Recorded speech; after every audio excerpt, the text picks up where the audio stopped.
Hello， 大家好，我是小北。很开心啊！最近呢，我不是快乐小狗了，我是快乐狗爹。最近养了个小狗，然后朋友教我怎么养嘛啊，3个月大小狗吃的有营养一点，让我吃什么什么鸡蛋、鸡胸肉、胡萝卜。我说在上海确实不一样哈，狗改不了吃 brunch。我朋友说再大点可以给他办狗证了。我说什么叫狗证？他说狗证就说明它是条上海狗了。我说这么快就落户了？朋友们，我来上海快7年了，我还没落户呢。我说他凭啥呀？凭他可爱，凭他能给人带来情绪价值。我说我的工作就是给人带来情绪价值。弄了半天他是快乐小狗，我是河北土狗是吧？我朋友说狗办狗证很简单，打狂犬疫苗就可以。我说我也打狂犬疫苗了。我真的有点嫉妒他。现在你知道，有时候在外头遛他的时候，我有点吃醋，我想报复社会，我有时候想咬路人一口。还好当时有狗绳牵着我。当时那狗一回头，眼神里感觉就说了一个字 ：“No。”一个普通人确实在大城市很难落户啊，但是一些品相好年轻人还是不一样。比如有一些海外留学背景的啊，这种算血统比较优良的。我当时有点难受，我说我血统也挺优良的，我是土生土长的河北人，而且我每年参加脱口秀比赛，我说我属于赛级河北人。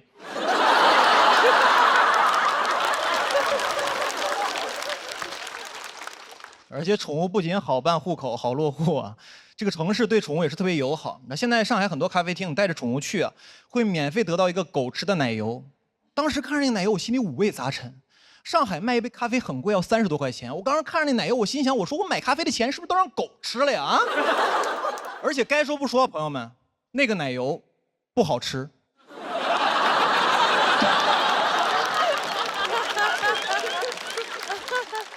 然后我就想给它养得好一点嘛，上网我会看很多关于养狗的小秘籍，给它养得好一点。网上有个写的很有意思，他说给狗做绝育手术之后，狗能够多活2到3年，狗的性格会变温顺。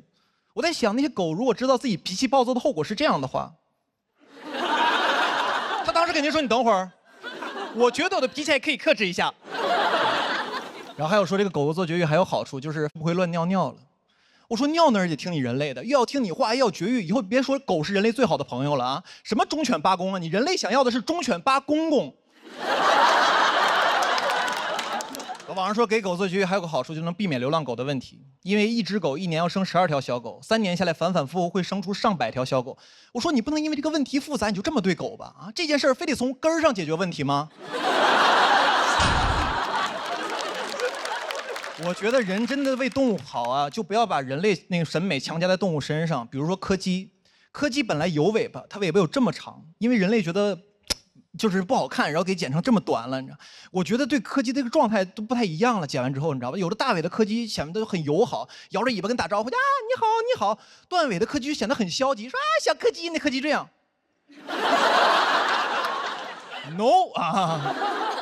我觉得宠物过得好不好，完全看人类这段时间的审美。有一段时间特别流行折耳猫，脸圆圆的很可爱，但是它虽然有基础病啊，又很贵，但是很多人愿意去买它，很快就过时了。其实对猫的生活质量有着非常大的改变啊，它本来可以生活在杨天真家里面吃金枪鱼，因为没赶上好时候，只能在何广智家吃拼某饭了。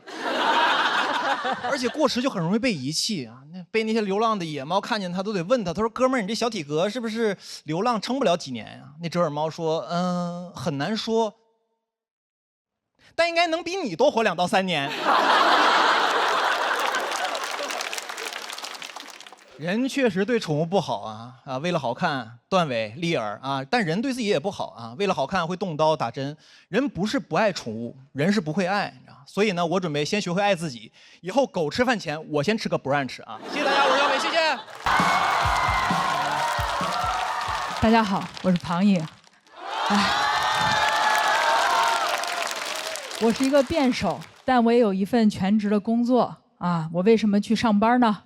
因为奇葩说已经好几年没办了，马老师转行做喜剧去了啊，所以呢，人上班啊就很难兼顾工作和健康。我前一段时间去体检，查出来几个微不足道的小问题，但是我妈如临大敌，非要过来亲自照顾我的生活。我妈一来，我如临大敌。我妈做饭就是习惯会做很多，所以我总得吃剩的。我说妈，你不是说预制菜不健康吗？剩菜热一热不也是预制菜吗？有些朋友可能觉得我挺矫情的，吃点昨天的剩菜怎么了？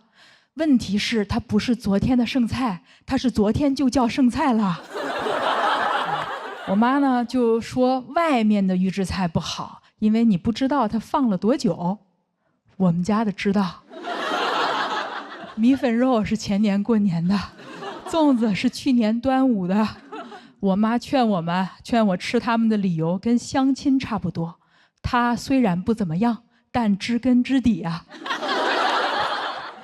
我妈呢就是希望我活得自律一点，我从小就比较胖，总有人觉得呢胖就等于不自律，但是我不同意啊。虽然有些人觉得坚决不吃不健康的东西叫自律，但是我认为坚持不吃不好吃的东西才叫自律。同意吧？有人说呢不对，自律呀，你必须得约束自己的欲望。那我也挺自律的呀，我多么想买房都没有去抢银行。又有人说规律的生活就叫自律，这也不对啊，偶尔出轨叫放纵，每个月定期出轨一次就叫自律。其实我不是不在乎自己的健康，但是打工人太累了，很难兼顾工作和健康。我有一份全职的工作啊，是真的全职的工作。我加班加的最严重的时候，我一周工作过超过100个小时。我为什么没有管理身材？那是因为我在忙着管理自己的人生啊！我也想同时拥有谷爱凌的身体、董明珠的事业，还有马斯克的繁殖能力啊！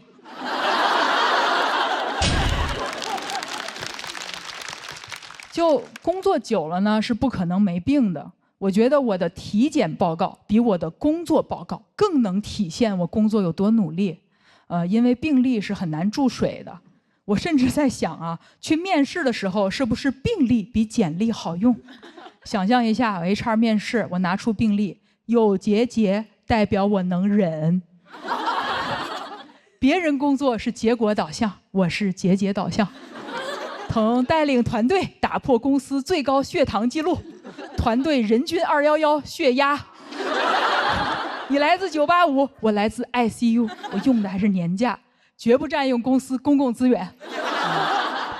我最近体检最严重的一项是体检出一个巨大的甲状腺结节，我一听很吃惊啊，我明明是做乙方得的结节呀，它应该叫乙状腺结节。后来呢，我去医院看，医生说的都不一样，所以最后我跑了6家医院，我终于有了一种当甲方的感觉，到处收集方案，然后比稿。有些医生说疑似是癌，没有打动我；还有一些医生说让我手术处理一下，我觉得挑不出什么问题吧，但是没有新意。最终我终于找到了一个让自己满意的方案，他们说我根本没事儿。为什么会没事儿呢？我做甲方做得太爽了，我的乙状腺结节呀，自然就没了。刚开始那2个医生说是癌，我妈又如临大敌，说我之所以生病，是因为我吃外卖、熬夜、工作压力大，让我赶快辞职回老家。小时候让我努力，生病了怪我太努力。原来东亚小孩的亚是亚健康的亚。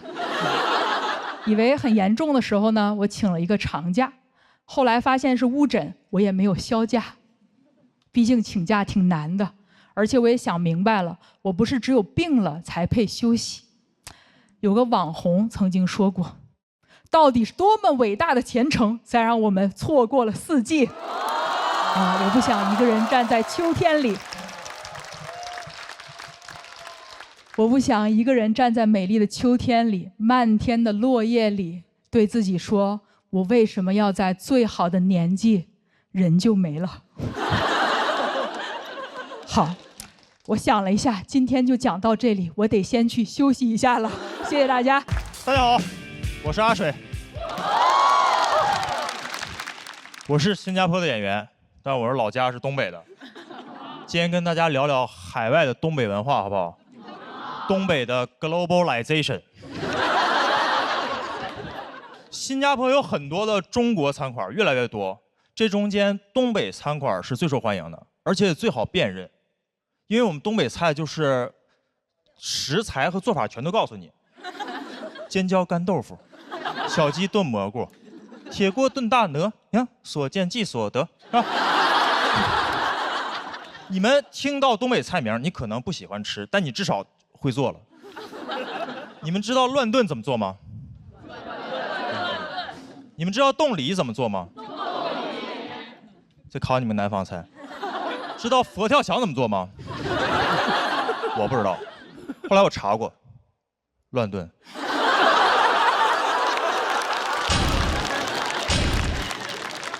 我在东北长大，习惯了在菜名里找那个食材和做法。我刚到新加坡的时候，有的菜名是靠猜的。我站在新加坡餐厅里一抬头，沙爹，先不吃，听着没大没小。煲仔饭，听着没小的，跟沙爹是套餐，听着像。椰浆饭，娘惹菜。爷爷不泡茶，外婆家的菜，你不知道吃什么，但实在亲戚越来越多。而且不光这个菜名，餐饮餐馆的名字也是，你觉得出了东北都叫得很含蓄，把湖南菜叫湘菜，是吧？上海菜叫本帮菜馆，我们东北菜到世界各地都是东北烧烤饺子馆。东北人就不擅长起名，我老家中央有条大街就叫中央大街。我们那儿乡村爱情剧就叫乡村爱情，不会让外地的朋友起疑，说是乡村爱情，乡村爱情，是不是个湖南餐厅呢？听着是。为啥这么直白呢？就是北方人有点好吃的，他就是很巴不得你快点吃，所以选择直白，不会修饰，你懂吗？我每次回到我东北老家，我妈就是惦记让我吃东西，我不吃都不行，每天早上都是。儿子醒不醒呢？儿子醒不醒呢？我说我没醒，醒了呀。你饿不饿？你吃点东西，妈给你整点吃的。你饿不饿？你饿不饿？饿不饿？饿不饿？我说还行，饿了呀。你吃点这个，妈给你整。你有钱你买不着你这玩意儿。你吃你尝尝，你尝尝，你尝尝，你尝尝，你尝尝。我就只能吃。我但凡要觉得好吃，我回程的行李里就全是这个。现在的直播带货说一大堆，我觉得没用，你都不如让我妈去啊。直播间的朋友来了呀，你这个你尝尝，你尝尝，你尝尝，你尝尝吗？你尝尝。我们北方人就是这样，好东西不用硬夸，你只要尝过用过，你就知道它好。就像滴滴一样，你打开滴滴出行，新加坡、韩国、日本也能用中文直接打车，想咋滴就咋滴。还有没有在国外用过滴滴的朋友？回去用呢，用呢。哎，东北人就是擅长这种直给啊，他不光吃的，都是恋爱综艺或者恋爱节目，他也是很直给的。不像现在你们看那种普通的综艺，是吧？单身的地狱，结完婚的惦记离，要离赶紧离。一离10好几集，磨叽。你看我们东北老年人综艺，你上来大爷大妈刚一见面，那大妈说：“那你各方还行啊？”那大爷说：“我都行啊，是吧？”哎，这好综艺，大家回去看看啊，东北看看。哎，关于爱情，东北就是有的时候会过于松弛。我不知道大家听过那个乡村爱情的主题曲叫《谁是我的新郎》。这也太松弛了吧，都已经唠到新郎了，不知道谁是新郎。我每次听这歌都有画面感，我每次听这歌都感觉是彩玲姐唱的，对面站5个小北，你说谁是我的新郎啊？就是这种松弛。我把这个歌也给我的印度朋友听，我一直在想这个新郎是谁，直到我在新加坡给印度朋友听，我那印度朋友说我们印度有首歌叫《新娘嫁人了，新郎不是我》。这两歌不光歌名能对上，这俩歌好像是一起写的。就都能一起唱，我知道这个时间点唱歌有点奇怪，但是你知道北方人有的时候有点好东西啊，啊，你听听呢，听听。谁是我的新郎？当当当当当当当当当当，嘿，别再让我东张西望啊！啊，那苦力猴呀，谁是我的新郎？几米，谁是我的新郎？啊，嫁！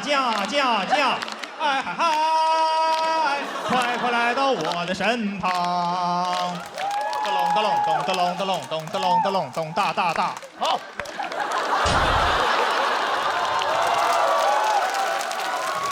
就用这种祝大家婚姻幸福，爱情甜蜜，常来东北。我是来自新加坡的阿水，谢谢大家，我是阿水。谢谢。啊，大家辛苦了！我是南瓜，大家还认识我吗？认识，确实啊，这半年减了60多斤，变化比较大啊。对，现在很多人见了我都要愣一下，他说你好像是南瓜，但感觉跟南瓜不一样了啊。我说我现在是贝贝南瓜。这半年确实减的挺多了，跟去年完全是判若两人，已经不再是去年那个胖胖的吹唢呐的南瓜了。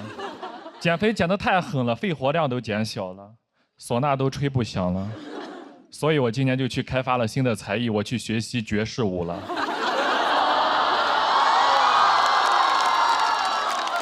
这就是魏舞。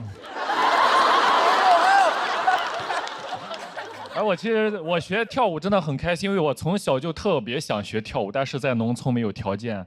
现在长大了有能力了，我决定去朝花夕拾一下。但现在这个年纪再去学跳舞，你就感觉那个动作很妖娆，学起来就很羞耻。然后我就专门找了个私教，我都找了个私教了，能不能给我安排一个私密一点的教室？就在那商场透明大玻璃，老师做什么我在旁边做什么，只要有人过来我就不做了。我就看着老师做，我在旁边手拍子，不知道的人以为我是老师。老师他就鼓励我，他说我们跳舞呀，最重要的是胯要灵活。他说你的胯挺灵活的，有天赋，是不是偷偷练过？老师不知道，我之前送外卖，每天在电瓶车上就是这样。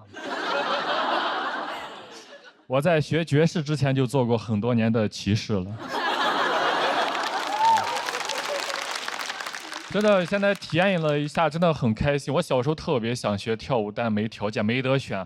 我爸在家里，我爸吹唢呐，我就只能跟着我爸吹唢呐。有人说唢呐不挺好，现在在白市场多挣钱呀。其实这个工作真的不太挣钱，因为这个工作呀，它太不稳定了。你不知道啥时候有活儿，别人活多了，我爸就活少了。但是活多的时候，一个活连着一个活，我爸有时候半个月都不回家啊。我妈也不担心他外面有人，因为他知道外面肯定人没了。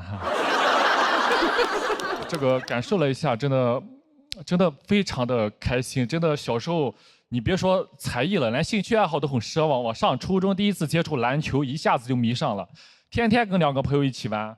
大哥拿到篮球传给我，我跑得快，跑过去传给老三，老三一上篮，我们这一条龙配合太厉害了。我们当时觉得我们长大都能打 CBA 啊。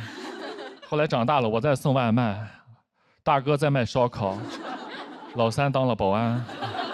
后来大哥把肉烤好打包好，我骑电瓶车送过去，老三门一开，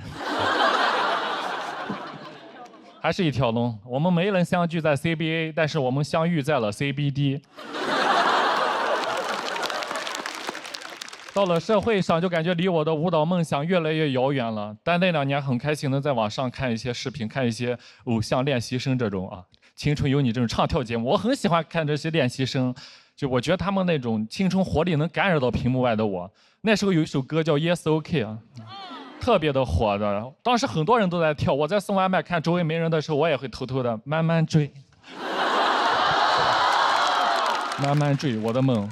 我觉得那些练习生就是我梦想的一种寄托，看那个节目很有代入感，跟他们能共同的成长。我当时还给他们投票，甚至送外卖的时候帮他们拉票。你好，能给个好评吗？他说在哪里给？我说你有爱奇艺 VIP 吗？那时候靠着手上的外卖给喜欢的选手拉了不少的票，也是发动了真正的饭圈。那时候那个精神状态跟周围那些同事很不一样，热奈他们出道那天，这非常开心。我坐电动车上，我说终于成团了，成团了。旁边骑手成团几个人呀？我说9个人，他9个人，那你送得过来吗？他们不理解我，他们觉得我是个异类，他们甚至还嘲讽我。他说你天天看那玩意有啥意义吗？有啥意义吗？你也去报名，你也去青城游，你也去报名参加。我说算了吧，咱别斗了，我能去爱奇艺，我去爱奇艺搞笑吗？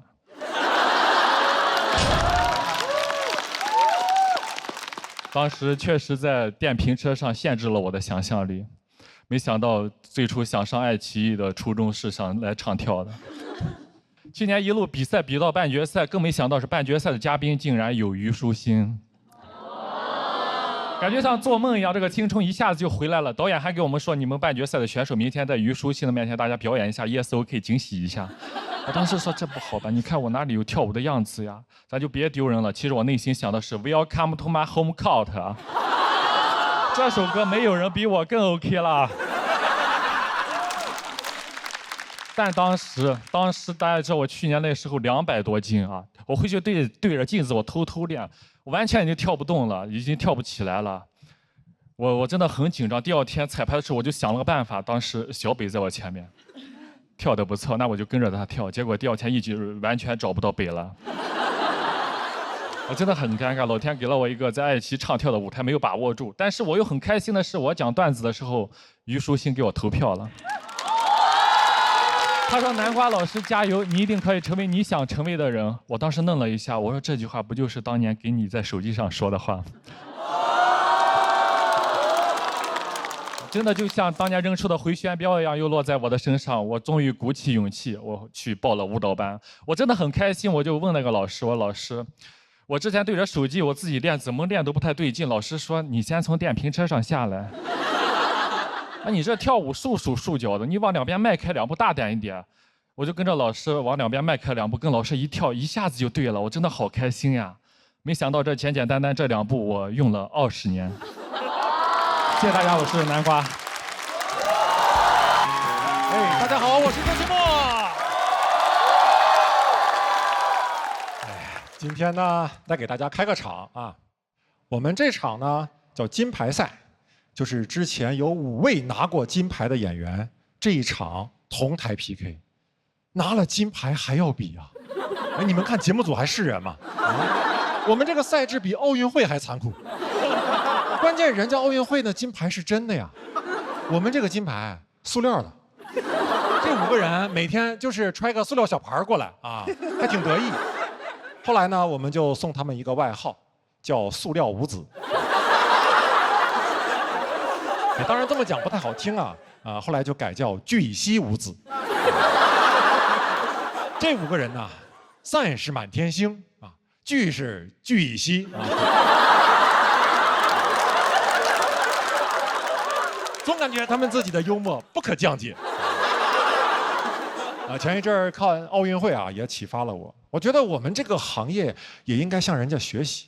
比如像我这种老选手啊，已经有点讲不动了，也应该有一个退役的渠道。干嘛呢？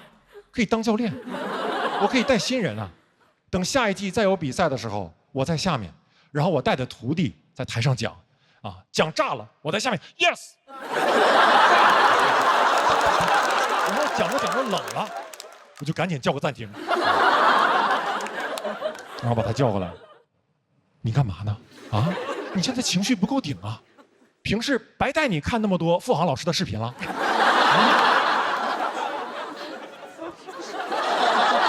孩子，看着我的眼睛，如果你拿不到那块聚乙烯，就没有人在乎。Give me some passion。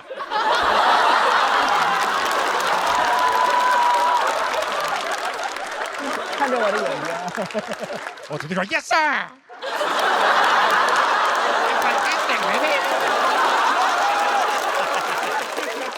不丢人啊，不丢人！为了开场不丢人啊，不丢人啊！哎呦我天，学付航这一下子真是挺费嗓。这个时候就特别需要来一口京都念慈庵，历练川贝枇杷膏，润喉、护喉。这是猴赛雷呀！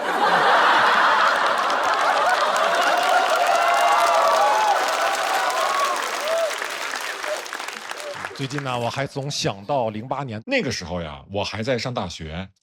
哎，我上大学的时候，其实就经常跟同学去 KTV 唱歌哈。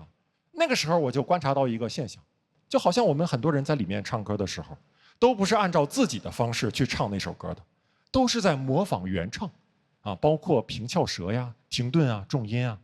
你比如点一首周杰伦的《爱在西元前》，所有人都是这么唱的啊。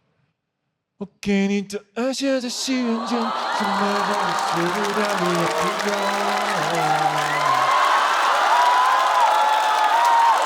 到时候图你们这个，我就说这个现象啊，而且经常还眯着眼睛啊，我也不知道为啥，我就没有见过一个人在 KTV 里点这首歌的时候，是睁大了眼睛，然后用自己非常标准的普通话在唱，啊，没有见过一个人唱。我给你的爱写在西元前，深埋在美索不达米亚平原。什么感受啊？是不是很别扭？甚至有点像二人转。这就对了，这就对了，因为周杰伦的歌用普通话唱出来就是二人转。走廊灯关上，书包放，走到旁边窗外望，回想刚买的书。一本名叫《半岛铁盒》，一会儿嘿。上大学的时候有意思的事儿很多啊。那个时候寝室的几个同学经常还聚在走廊里哈聊天，有的时候抽烟，然后他们抽烟都好帅啊，他们抽烟都是，就那个鼻子和嘴同时冒烟，感觉就像一条龙一样，抽完就飞走了。但是我抽烟就是。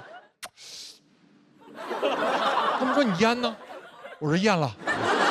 他们抽一辈子烟，肺是黑的；我抽一辈子烟，胃是黑的，掏出来就是个熏土。所以后来他们跟我说你这样不行啊，你得过肺，你得过肺。我到现在都不理解什么叫过肺。我在想，如果我能控制一个东西是否经过我的肺，那我这辈子都不会煤气中毒了。以后我家煤气泄漏了，我老婆拉着我，快跑快跑，煤气泄漏了。我说没事没事，来你跟我学不过肺啊，来吸口煤气，往胃里咽啊，怎么还迷糊了呢？来我点根烟给你演示一下啊。不出意外啊，那应该是哥们儿一生中最炸的一次了啊。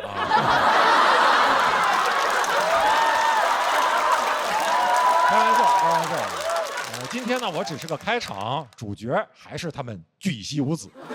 但今天啊，这个比赛金牌战只有我来开场，分量不够，还是得请一个真正拿过金牌的人过来给大家讲一讲。下面就让我们用最热烈的掌声欢迎曾经排名世界第一、拿过无数世界冠军、拿过奥运会金牌的乒乓球运动员许昕。大少爷驾到，通通。刚才这句话就是我最疯癫的时候了。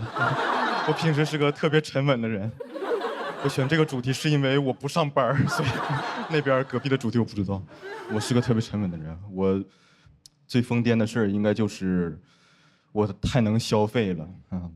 我尤其是买鞋，我买了很多鞋，我现在大概有140多双了。疯癫不啊？行，主题扣上了啊。然后我这140多双了。我有时候早上起来，我就看我这一屋子的鞋，我就想，我是为什么呀？我为什么只有2只脚？所以同行都叫我幽默蜈蚣啊，粉丝叫我丑鞋王子，我妈叫我搬出去住。我对鞋很敏感啊。就是过年回家的时候，我外甥给我拜年，舅舅过年好。我说哎呦，这大宝过年好，真乖啊！来，舅给你包个红包。谢谢舅舅。舅舅你鞋真白，新鞋踩上。我说别碰啊，鞋都是有生命的，而你只是我姐的孩子。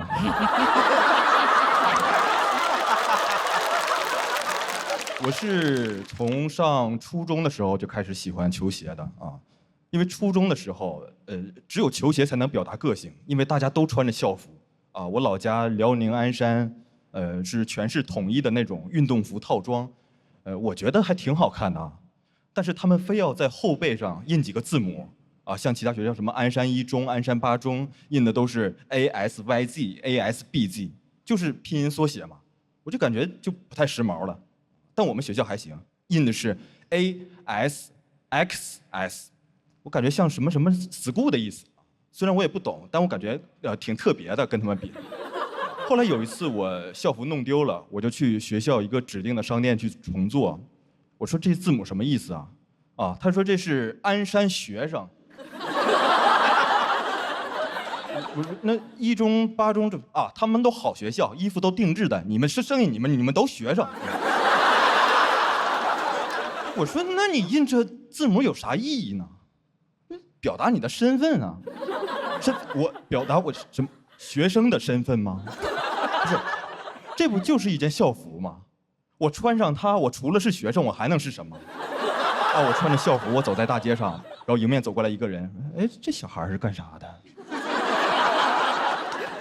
猜不出来啊，猜不出来。想知道。等我走过去之后，回头看我的后背，妈学生，鞍山学生。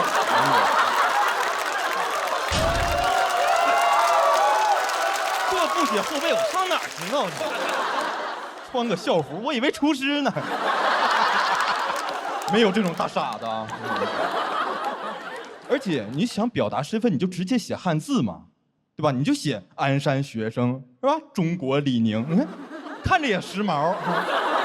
你就印一个拼音的缩写，你给警察叔叔办案都造成了很大的困难。大家想一下啊，警察叔叔在处理案情的时候，我们看啊。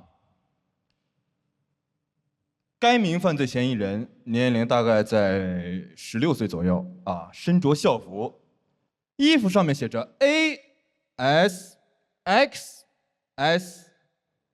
4个字母，所以我们有理由怀疑他是一名鞍山销售。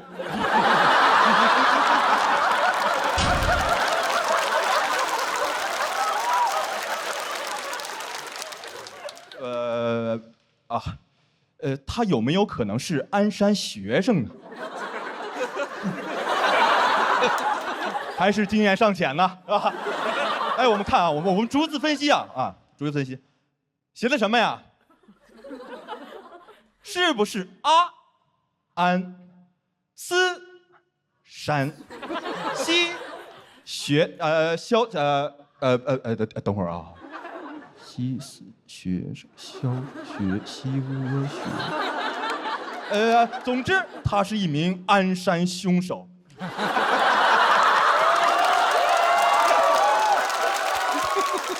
很荒谬啊！今天康永老师来，我感觉应该写鞍山小 S， 感觉会更时髦一点。就是综上所述吧，不太喜欢校服，就是喜欢鞋。那个时候看到同学穿那种新款的球鞋，心里就特别的羡慕。有一双鞋啊，我看见了，我特别的喜欢，我心心念念了很久，但是它太贵了，它要1099块钱，我就一直不敢开口管我爸妈要。然后那年过年的时候，我跟我爸一起去商场买年货，我一眼就看到了那双鞋，我说爸，我想买鞋。我平时说话不这样啊，我就是心虚的时候我想买鞋。我爸说长大了哈，知道张口要东西了哈，买，我就直接冲过去了，我就像一个球鞋小博士一样。我说你这个侧向的支撑是吧？你看这柔软，你最主要的是什么？它是詹姆斯代言的。詹姆斯啊，你想想，你我都姓詹，咱们老詹家是不是得支持一下？我爸拿着鞋，哎，好，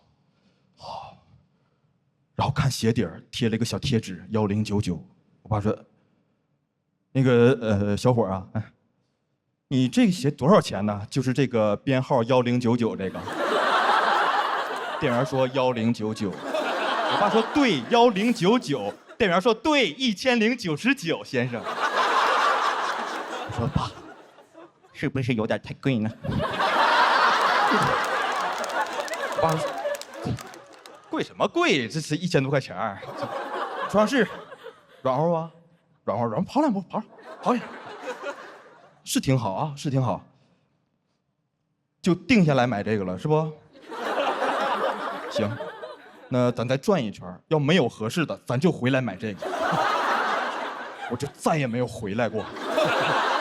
但当时我不知道啊，当时我热血沸腾啊！我说谢谢爸爸，然后我转身跟店员说：“我说哥哥，你帮我留一双44码的，我马上就回来买，我肯定买。”店员说：“行。”我心想这声冷笑是什么意思啊？是在笑我太疯癫吗？再次点题啊！刚从商场出来，我们就去了批发市场。我说爸，我们来这儿做什么？要做生意了吗？要？我爸说看鞋呀。我随手拿起一只鞋，这鞋多少钱？120。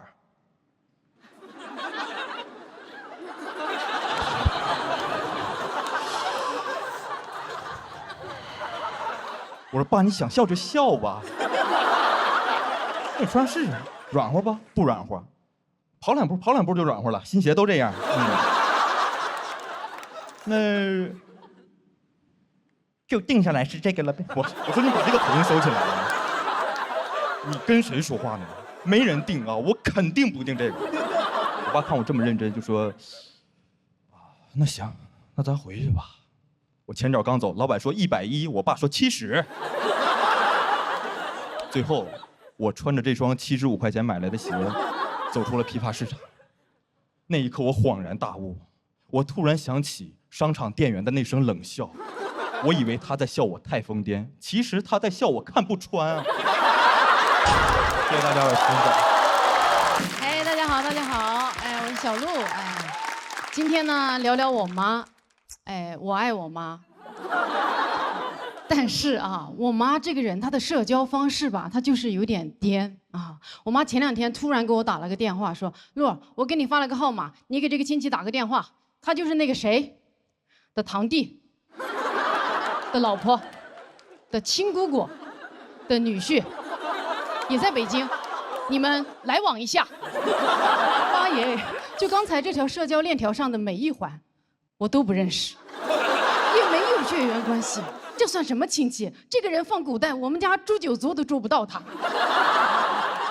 我就跟我妈说：“我说妈，你说的这个亲戚啊，在北京我们一般叫陌生人。”我妈还在那坚持，呀，联系一下嘛，他也是云南人，他也在北京。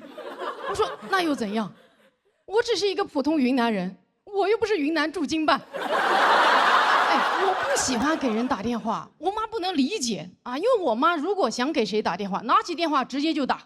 妈耶，这对我们年轻人来说简直没有素质。谁要是直接给我打电话，那相当于直接钻进我的被窝了。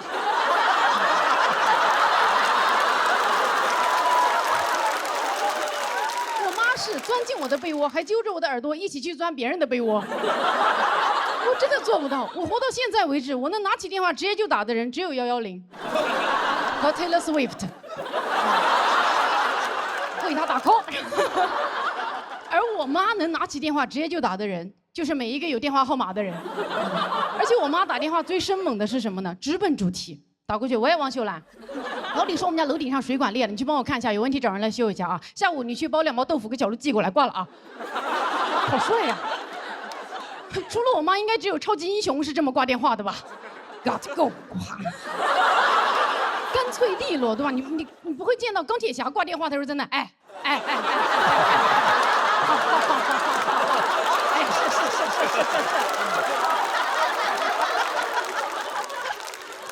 刚才这段表演灵感源于我爸。我妈刚才那通电话打得最帅的是，对方一句话都没说，但是把事儿都办了。我突然就很羡慕这种亲密无间的关系。我觉得我这辈子跟任何人的关系都超越不了我妈跟王秀兰的关系。我也有很多朋友啊，但是每次要求人办事的时候，你怎么可能直接打电话呀？对吧？你肯定是先点开微信，再点开对方的头像，再点开他的朋友圈，来看看他最近在干什么，先点个赞，再回到对话框，开始一些虚伪的寒暄。亲爱的，你去露营了，照片好漂亮呀！你真是一个会生活的人呀，下次叫我一起哦，我都想你了，西西。咱们尽快约饭喽。对了。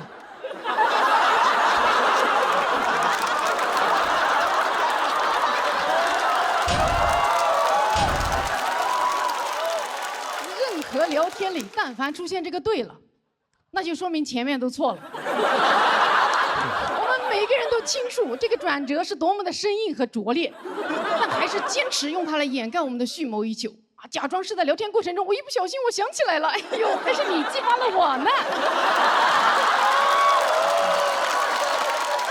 就以为这样啊，对方就好接受一点啊。要是这个对了，真的这么好用，那以后人和人的交流就容易多了，对吧？医生对着重症患者说：“哟，你这个情况挺好的，各项指标都很正常。行了，没事了，回去休息吧。”对了，叫家属进来。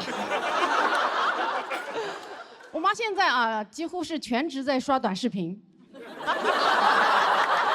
看来你妈也是。哎，现在都刷魔怔了，短视频里说啥她都信，我说啥她都不信。对，哎，是吧？对。哎，我觉得真的，因为我妈她就觉得视频里的人说话她有权威。我说妈，我也在视频里啊。我妈说你那说笑话，笑话不算话。我觉得现在想让我妈信我点啥呀？我可能得自己拍一个严肃短视频，把它剪辑上传到短视频 APP 之后，再把它转发给我妈。然后我妈一点开，就是我一脸严肃的在那，这条短视频可能会改变你的一生。建议点赞、收藏、转发之后再看。哈佛大学研究发现，老年人长期观看短视频容易导致智力下降、寿命减短、子女不孝。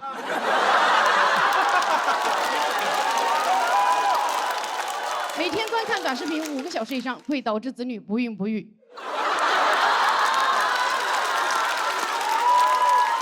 转发短视频到子女的手机会天克地冲，再走你的运气，吸走孩子的阳气，而最终所有的阳气都会被吸收到美国亚马逊公司。从今天起，不点赞、不收藏、不转发，跟我一起抵制文化入侵！哒哒当当哒哒当当哒哒当当哒哒当。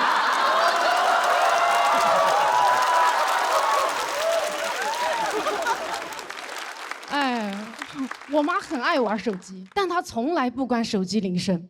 这意味着我妈走到哪儿都是自带 BGM 的，滴哩铃，滴哩铃，哒哒哒哒哒。救命啊！哎，不关手机铃声这个行为真的是太 old school 了。我们年轻人如果在公共场合自己手机铃声响了，跟自己在公共场合放了响屁一样尴尬，对吧？铃声一响，不好意思，不好意思，不好意思。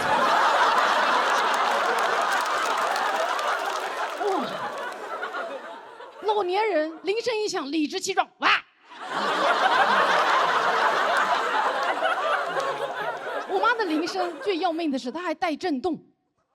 我妈还不屏蔽任何群消息，所以一到大年30，我妈的手机自己能走路。去年过年，我真的是要被吵死了，我就想趁我妈打牌的间歇，我打开我妈的手机，把她所有的群都给她屏蔽了。我真的翻，发现，哎，这也会屏蔽呀？屏蔽这些群，你咋不都屏蔽呢？然后翻，发现，哎，我妈没有屏蔽的群，就是所有我在里面的群。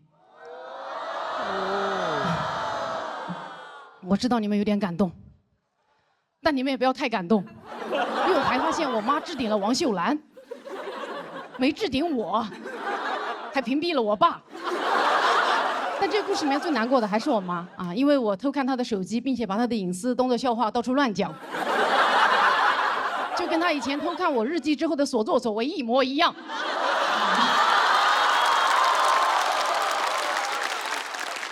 但也没有关系嘛，笑话不算话嘛。对了，我爱我妈，好，谢谢大家。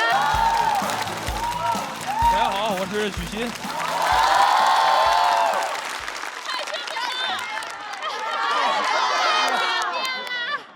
等一会儿再说啊。非常开心呢，作为奥运冠军参加这么小型的赛事啊。真的没想到接档奥运会比赛的啊是你们这个，哎呀，不过你们这比赛啊确实好，没有几十亿的观众啊，也没有10几亿的支持者，比的也很轻松啊，看的人呢也不紧张，是不是？啊，而且比到现在呢，冠军是谁也挺明确的了。我现在就敢半场开香槟，这个冠军肯定是中国人。而且你们的这个赛制可比奥运会大方多了赛程没过半，已经有金牌选手了。然后呢，还得比出谁更强我明白了，这个赛制参考我们乒乓球就是你先拿奥运冠军回来再打国内比赛，你国内拿冠军了那个才叫真强。今年奥运会的这个热度很高，我在网上呢预测乒乓球也确实沾了点热度，就连这个节目组也来找我了。找我时我说我来不了这个脱口秀两边这个节目我都看了，这东西太难了。他们说你可以你全面。我说你可别说我全面那还是罗老师更全面，人家两边节目可都上了。巴黎奥运会我虽然没去参赛，但我心在那边我得在直播间摆阵为他们加油是不是大家都看了？当时中国队比赛呢一度落后，但我摆完以后赢了。我当然不是说我在这里边帮了多少大忙，主要是人家打得好。你要换个人来换个王建国，我还摆啥阵呢？我直接摆烂了。我这么说不是瞧不上建国，其实他乒乓球水平真的挺高的。我俩这个打过一场，比分咬得很紧，那场比赛我非常侥幸的11-0赢了他。但是呢，国际赛事呢，我也打过别人11-0。我们换算一下，王建国国际赛事水准。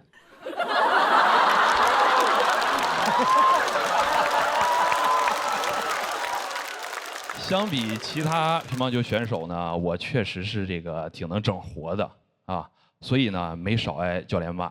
网上都说军书12卷，卷卷有我名大家都看过教练怎么骂我的吧？说我除了世界第1，啥也不是。你们听听，这骂的多难听！他骂我呢，我都不敢吱声，生怕一张嘴我都笑出来了。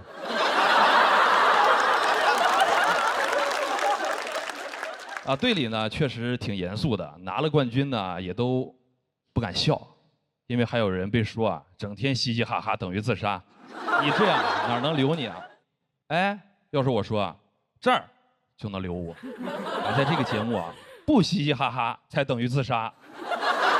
有人呢说我打球风格很抽象，经常打着打着人就跑到这个3米以外了，大家看比赛很疑惑，说画面里就一个人打，是不是这个才叫单打？所以我说为什么我外战胜率高呢？估计是对手研究我比赛录像的时候根本就看不见我，摸不清我的这个打法风格。比赛完呢，这个记者还问我为什么离对手这么远，我说我也不是故意的，我只知道我一上了这个球场我们之间的差距就越来越远。有很多球迷朋友说希望我回归这个奥运赛场。说30岁正是拼搏的年纪，但对我来说现在挺圆满了，世界冠军有了，奥运冠军也有了，可以把这个机会留给年轻人了，要不然一个冠军都没拿就坐那儿指指点点的，那合适吗？对吧？王建国、杨丽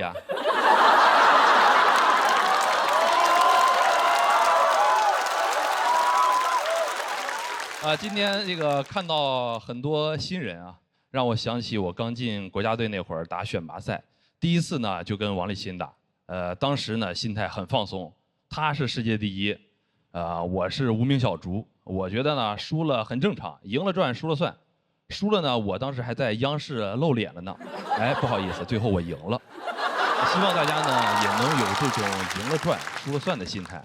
如果你们继续想听这种鼓励的事儿呢，我成功的例子还多着呢，听完是不是很想骂我？骂吧，没事儿，最好就骂那一句：许昕你除了世界第1啥也不是。Hello， 大家好，我叫于翔宇。我是今年也是为了录节目就直接搬来上海，但感觉还没挣钱呢就开始花钱了。我得先找个房子，我是在那种平台租的，其实性价比稍微有点低，他们就跟我说他服务好，会给我配个管家。我租房还带个管家，就好像我骑共享单车还配个司机，感觉我是个落魄的贵族，一个人来到这大上海，没有家，但有个管家。老管家，帮我联系马总把花呗套现，然后把房租交了。这套宅子我要定，少爷万万不可呀！这破房子他只是看着好，住着一点都不自如，不自如。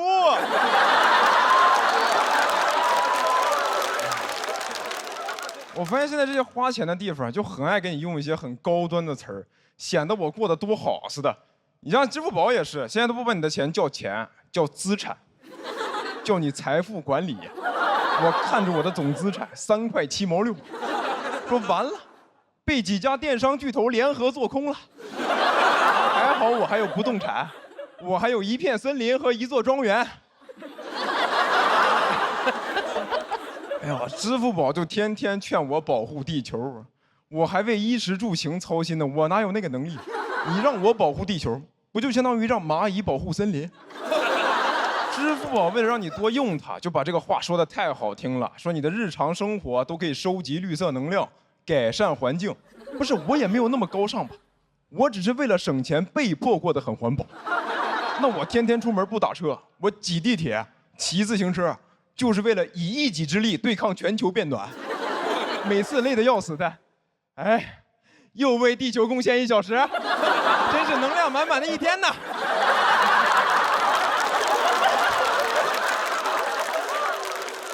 我觉得用这些高端词儿就是在说些漂亮话，想让你多花钱，搞得现在用词儿就越来越大，有些都不讲道理了。你像很多品牌代言，就除了代言人以外，现在还有品牌大使。大使，不是主权国家的代表吗？你这个品牌也太狂了吧！那你和别的品牌合作都不能叫联名了，你俩建交吧。品牌大使，你为了唬人，这个名头叫的也太大了吧！我上次听到这么取名的还是发型总监。很多奢侈品甚至有全球大使，你都能代表地球了，你是要跟外星人建交吗？你大使拿着你的衣服给三体人，三体人一看吊牌，这也太贵了，不要回答，不要回答，不要回答。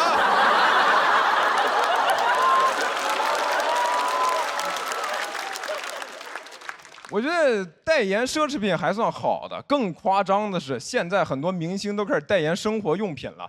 我那天买纸巾都有代言人说明星同款厕纸，我当时就不想买。我觉得你明星代言赚的钱肯定都是溢价到这个产品上，让普通消费者来承担。我觉得你代言奢侈品可以，我也买不起。你代言厕纸，我是真的会买厕纸。你动到我的蛋糕了，你别哪天出了事儿就拿我擦屁股的钱给自己擦屁股。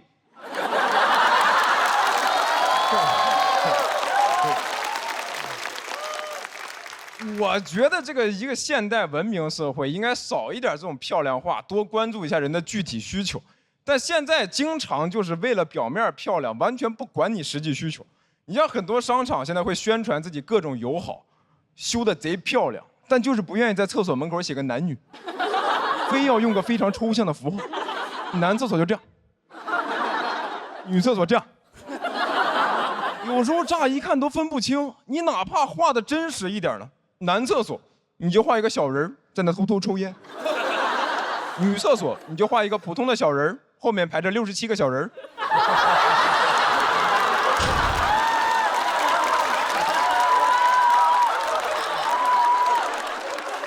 你商场为啥不能多修点女厕所？你这个现代文明社会能不能解决点实际需求？而且一部分人的需求被忽视，最终一定会影响到所有人。所以我说这个事儿也不是想显得我自己多高尚，只是它也会影响到我。那我跟女朋友一起出去逛街，如果她要排队等厕所，我就要在旁边等她。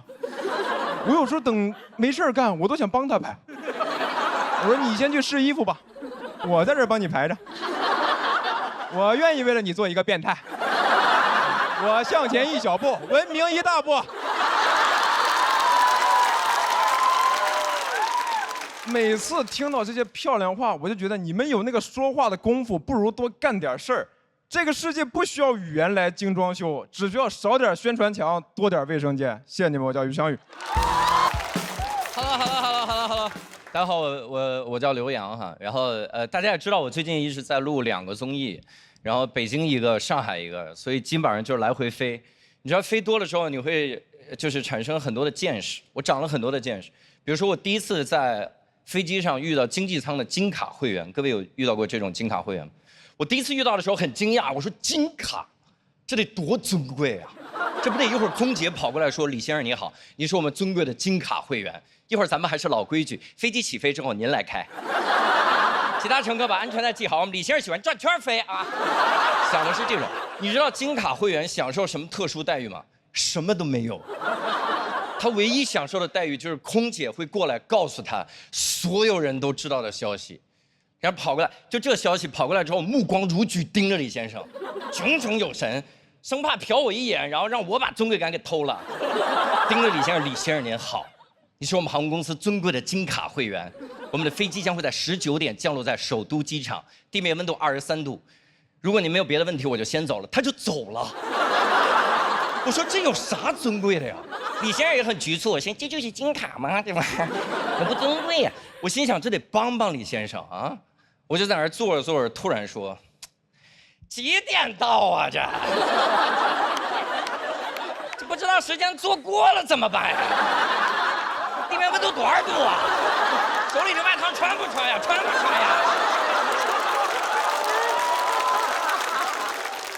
李先生明显腰都直了，说可以穿。然后关键是就这么点信息，他还生怕我听到。空姐跑过来就跟那个特务接头似的，跑过来之后，李先生您好，您是我们尊贵的金。李先生您往这边您，您是我们尊贵的金。李先生，您是我们。李先生，我给您写下来，要命了。其实我吐槽这个金卡也吐槽了一小段时间了，然后前2天遭到了报应，各位，我坐飞机太多了，我升级为国航尊贵的金卡会员了。我在飞机上待着，离老远，空姐就要过来，我说别过来，别过来。空姐说刘先生，我说 no。空姐告诉我任何消息我都及时给大家分享。听完了说19点到啊，各位，首都机场。我恨不得给空姐捧哏来缓解这种尴尬。空姐说一句我捧一句，也没那么尴尬。空姐说刘先生您好，您是我们尊贵的金卡会员。我呀，我们的飞机19点降落首都机场，没听说过。如果您没有别的问题，怎么着呢？我就先走了。去你的吧！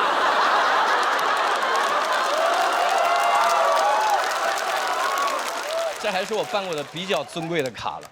我办过最不划算的一张卡，是我去一个景区，说是景区，实际上就是一座山；说是一座山，实际上就是一个小土坡。那山有多高？那山就300米高，各位，300米，你知道什么概念吗？300米，苏炳添登顶只需要27秒。就这么个小破山，然后收100多块钱，然后服务员问你要不要加80块钱升级为我们的畅玩 VIP 套餐体验卡。我说那我当然要畅玩卡，然后我就升级了，花了80块钱。你知道畅玩卡唯一能畅玩的，就是他们在山顶上有一个玻璃栈道。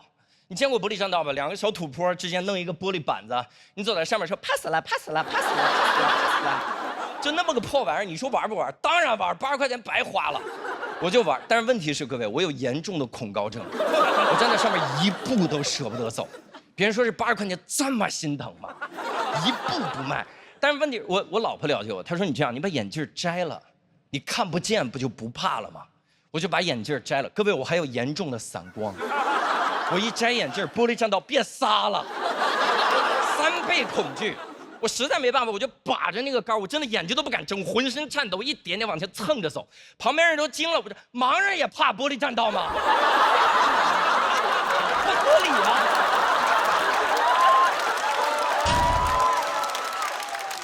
然后在这种情况下，我的畅玩套餐里还包含一个服务，免费拍照。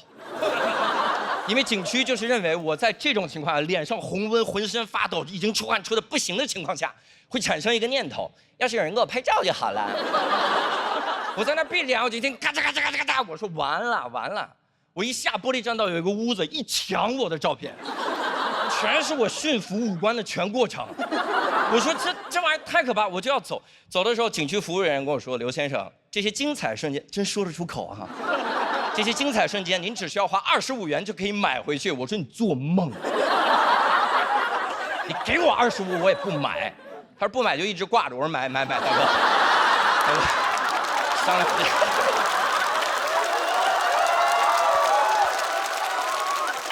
但是我也办过比较划算的卡。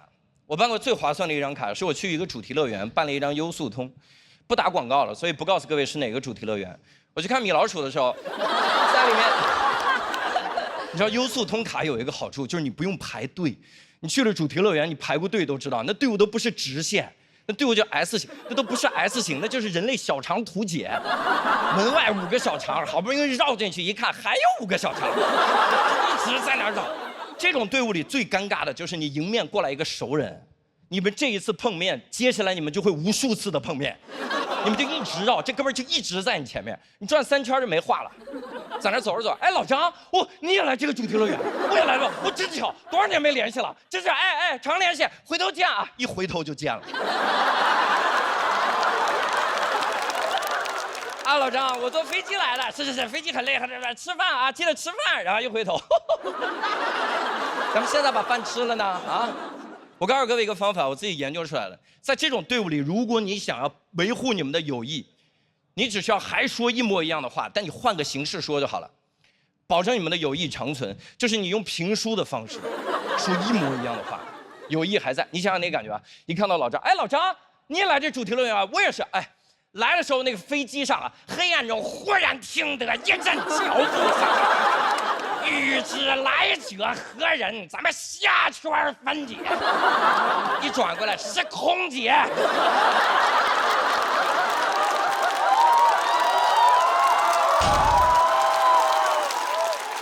空姐轻声说道：“刘先生，我们的飞机将会在10点降落在首都机场。”谢谢各位，我是刘洋教授，谢谢大家。大家好，我是小罗啊。然后我也看了播出了，非常的羞耻，感觉在电视上站没站相，坐没坐相，一点都不像喜剧之王。我感觉我跟他们站在一起，感觉就是那个画面是喜剧之王和他们的朋友。其实我是这个组里面分数最低的一个，有一种名校里面吊车尾的感觉。我高中就是在一个名校里面吊车尾。高3的时候想要最快的提升成绩的方式就是把作文写好，因为那个分数真的很多。但是我的文风怎么说呢？就是梗很多。然后我们老师说你不要用那么多奇怪的修辞嘛，让我写一点内容深度严肃的东西。他推荐我去看一个叫许知远的人的书。看了，真的买了《中国纪事》、纳斯达克的一代，买了一堆。我背了很多许知远的金句，我上考场之前，我脑子里都是许知远的金句。我本人高考作文第一句话：这个时代病了。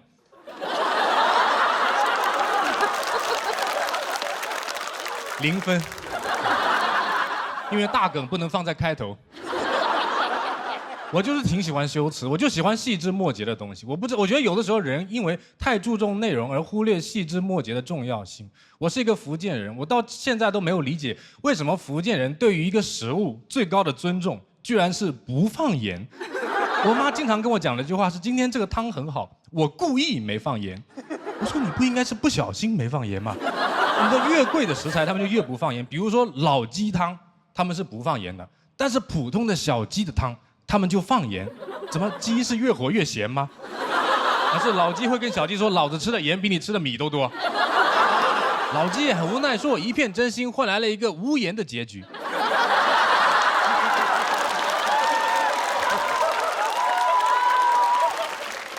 我是属于那种山猪吃不了细糠的那种人，吃不来什么食物的原味，就喜欢调味料的味道啊。就这么说吧，13香小龙虾跟13香澳洲龙虾对我来说是一样的，就什么钱不钱的，喜欢的就是王守义这个人。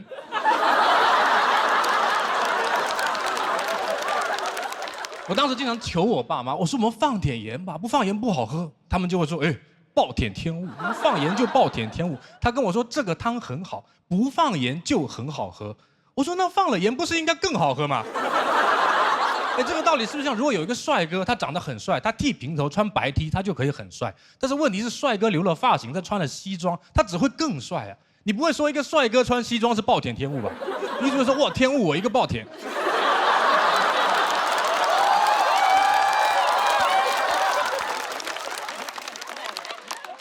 还有一种情况就是，他们跟你说这个汤不能放盐，因为这个汤很补。哇，这句话我真的从小听到大，7、8岁就开始叫我补，我都不知道7、8岁我要补什么。每次学习成绩不好就一碗猪脑放在那边，学习成绩不好应该补什么？应该补课啊，应该补什么？我不是不尊重这种食补的概念，但咱们就说吃啥补啥，这个逻辑是不是有点太简陋了啊？我们闽南地区有一个风俗，就是说吃那个猪脚面线是驱邪的。就是说家里如果有人坐牢的话，出狱之后要吃一碗猪脚面线，这个是在补什么？是说当时跑得不够快，所以我邻居家小孩就特别喜欢，就特别听大人说话，很爱喝汤，喝汤长大，真的特别补，没到30岁就痛风了。他现在追求是一个东西应该毫无营养，他身体负担太重了。我半夜问他，他问我要不要吃夜宵，我说吃啊，吃什么？他说吃垃圾。他连食品2个字都不加，吃垃圾。我们2个对话像2只流浪狗在对话，走吃垃圾，走吃垃圾。我觉得这个也有点极端了吧啊！追求毫无营养，我觉得商家也非常配合。你们有没有看过那种饮料或者零食的配料表？里面会写蛋白质0、糖0、卡路里0。你没有，你写它干嘛呢？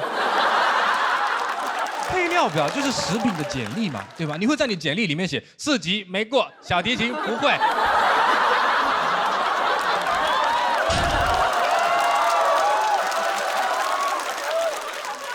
什么都不加，还居然很骄傲，你知道？我最不理解是无糖可乐。无糖可乐是什么东西啊？啊，可乐叫肥宅快乐水，没有糖你还快乐什么啊？没有糖你就不是真正的快乐，你甚至都不是真正的可乐。肥宅再也不能快乐了，肥宅只能安康，快乐啪没了。因为我觉得饮料、零食、汤这些都不是必需品，你是因为来享受快乐的。你享受快乐的时候，就不要老想着提升自己了。有没有那种朋友，就是你跟他一起看一个英文电影，看着看他突然说，要不咱把字幕关了吧？啊，我们来练英文。哦，我真的2分钟就睡着了。他问我说：“你记得电影讲什么吗？”我说：“我记得，电影开头有一只狮子在那边啊。”我为什么要在休闲的时候练英语听力啊？对吧？好好的一句台词，阿甘说：“妈妈说人生就像一块巧克力。”我满脑子都是 A， 阿甘的妈妈喜欢巧克力 ；B， 阿甘是一块巧克力 ；C， 巧克力的价格是9磅15便士。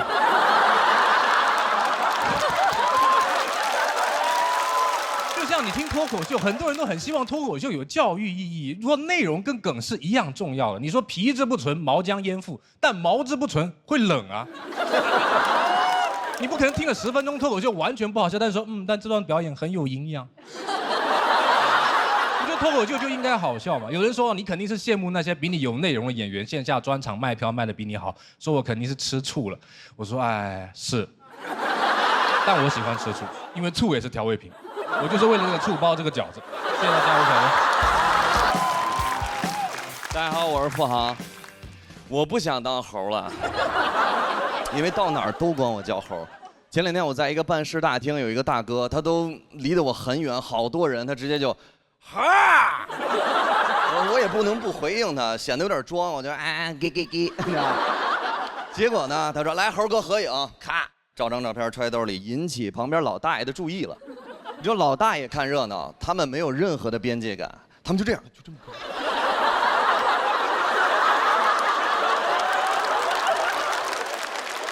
我也要合影，合张影，咔照一张揣兜里。你是6小龄童吧？我说我是姆巴佩，小红须。他说嗨，以为你是谁呢？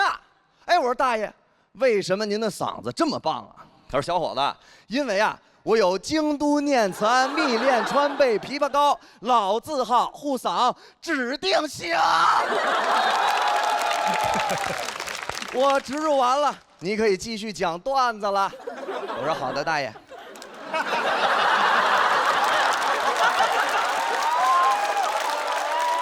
演出正式开始，朋友们。我不想当猴了，我想走一些高端的人设。我想高端起来，我要改一下我自己的格调，鼓足勇气去吃了一次法餐。我是中午去的，啊，我第一次去，手紧张都哆嗦。有一个服务员过来，大高个儿，西服笔挺啊，特别帅。小伙子，哎，先生，平常有什么爱吃的法式甜点，说一个送您一份。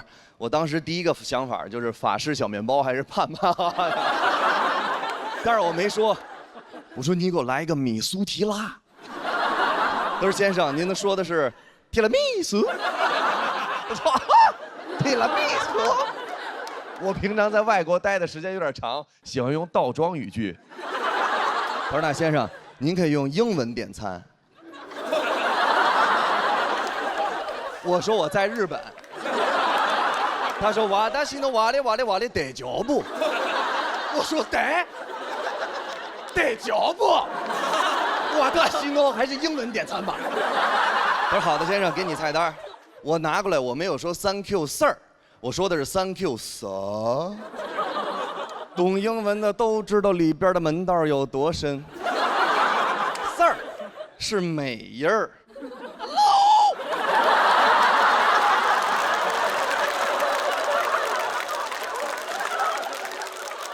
我说的是 sir 是英音儿，高端。啊，服务员也懂我意思啊，先生，您在英国有朋友？我说对，我家狗是柯基。你点餐吧，别说话了。当时拿过来，我说英文点餐 easy， 只要语法不有大问题错误就可以了。我说哎呦 waiter I want， 主语动词 want 不用加 ed， 因为是一般现在时。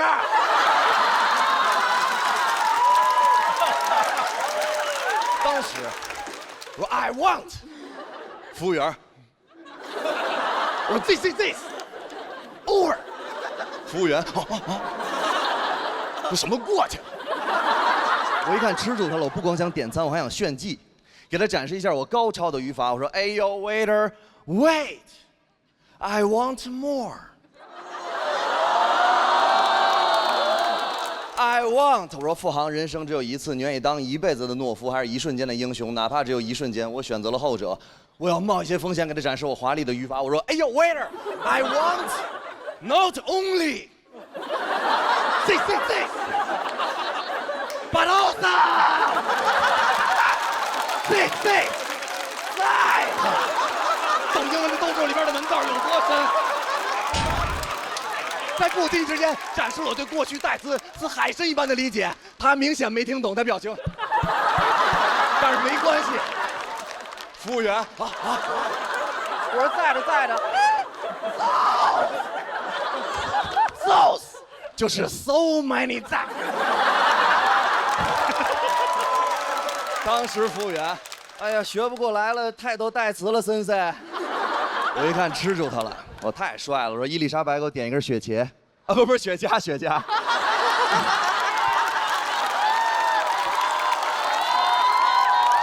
茄是什么东西？点一根雪茄。当时服务员说好，他就把酒单收走了。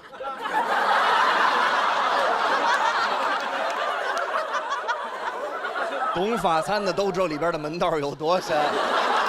他分餐单跟酒单我不知道，我点的全都是一些我从来没喝过的鸡尾酒，每一杯都上面点着了着火，每一杯都着着火。正常人是拿吸管插到底下喝，我不知道。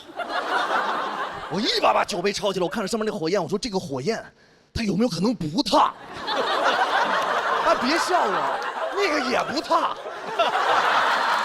没用，就是装饰品。有什么用？哎，你这没用的，假的。当时我就拿着那杯酒，服务员在远处看着我说：“喝呀。”我说：“你们这帮上流人士，平常衣冠楚楚，晚上都来这儿喝火。”大丈夫身居天地之间，岂能郁郁久居人下？出身为寒，不知耻辱，能屈能伸，方为丈夫。你们不怕，我也不怕。当时 my face already totally on fire， 我跟那儿就周了。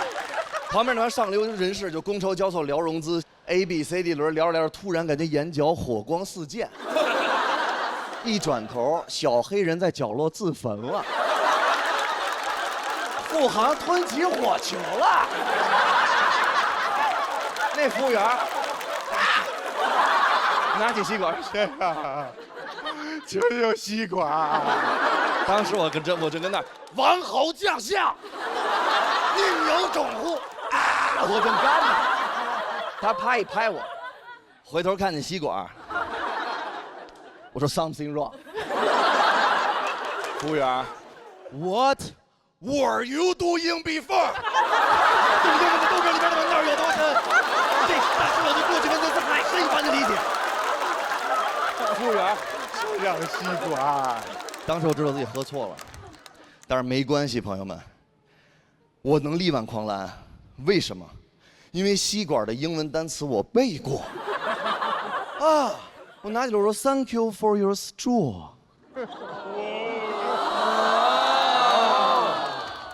以吸管英文啊。当时我拿起吸管，我说 This time I will be a little bit gentle， 然后我开始拿吸管吸杯子上面的火。我不知道为什么，我就想熄火，我就拿嘴一嘬，我发现用吸管比不用还疼。我跟家正嘬，服务员跟旁边基本都开始哭坟了。他说别喝了，先生别喝了，你没事吧？别在这自罚。你没事吧？我说太上老君三昧真火，烧不死我。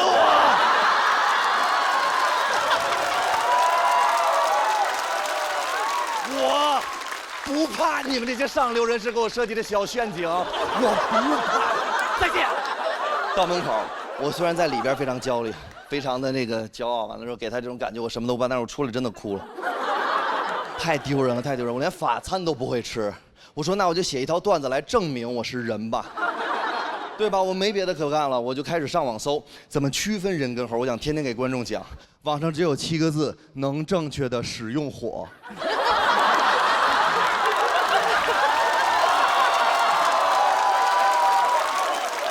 我手机都吓掉了，我手机掉地下，最开始我这么捡，后来我就这么捡，后来我就这么捡，后来我就这么捡。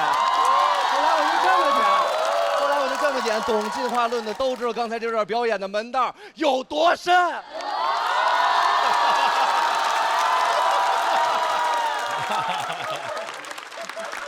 朋友们，别被洗脑。如果高级动物必须高级，那我宁愿当猴。谢谢。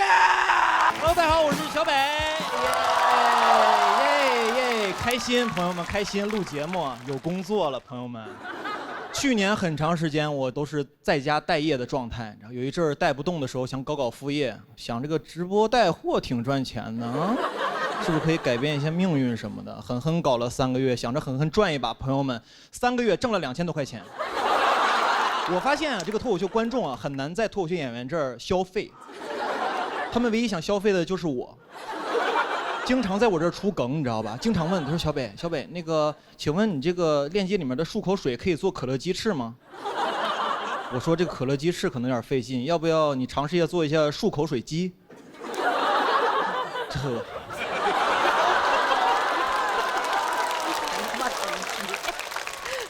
很多人还有人问我，他说：“小北，你为什么不卖点美妆产品？之前不是做过美妆博主吗？”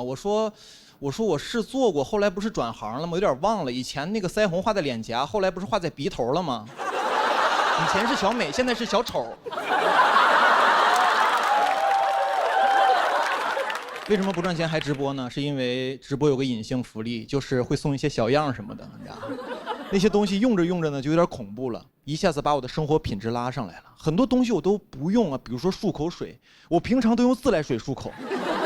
后来用着用着，我发现离不开这些东西了，你知道？我最开始直播的初衷是什么呢？就是给观众们挖一个消费陷阱，后来自己跳进去了。因为我知道一个道理，就是由奢入俭难，朋友们，很多事情你体验之后呢，就很容易习惯。尤其是这2年啊，上了节目之后呢，偶尔会做一下那种头等舱什么的，基本都是客户订的。第一次做的时候就客户订了，但我不知道他给我订了头等舱，我背个小书包就去安检去了，走的是那个经济舱那个队，你知道吧？然后当时还特别怕飞机餐难吃，特意吃了碗和府捞面。我说我已经是个小男子汉了，一定要照顾好自己，吃得饱饱的上飞机。然后登机的时候排的也是那种经济舱队，然后当时工作人员给我看，他说先生看一眼那个登机的码，我给他看了一眼，他看完之后，然后一抬头看着我，两眼放光，感觉眼神里面就4个字：与民同乐。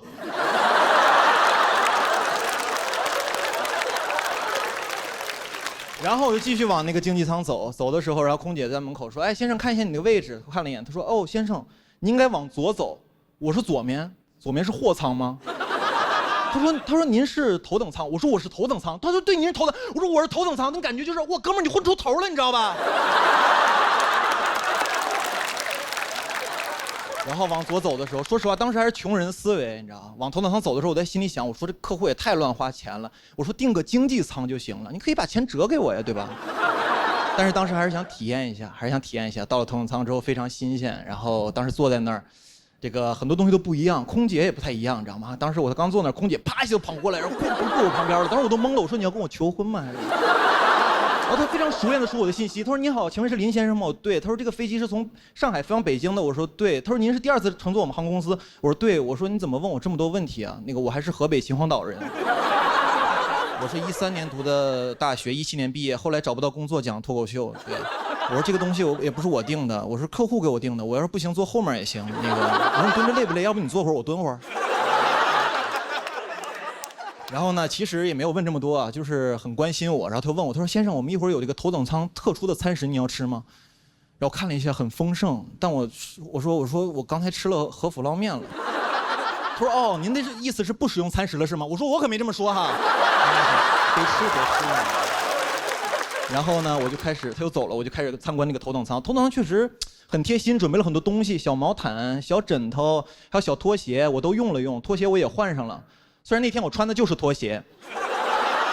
然后那个椅子特别舒服，还能躺下，我就躺了几分钟。然后空姐马上过来说：“啊，先生，您是要休息一会儿吗？”我说：“啊，对，我想躺一会儿。”他说：“一会儿那用餐时间还要叫醒你吗？”我说：“一定要打扰我，无论如何，必要时可以心肺复苏。”说实话，我还是不太放心他，因为毕竟是第一次见，我特意定了个闹钟。但话说回来，朋友们，人心里装事儿，确实睡不着觉。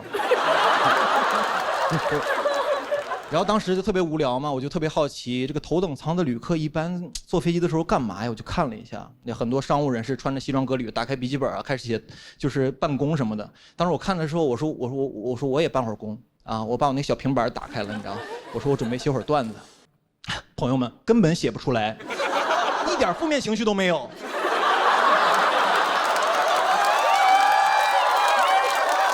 太开心了，甚至想写日记。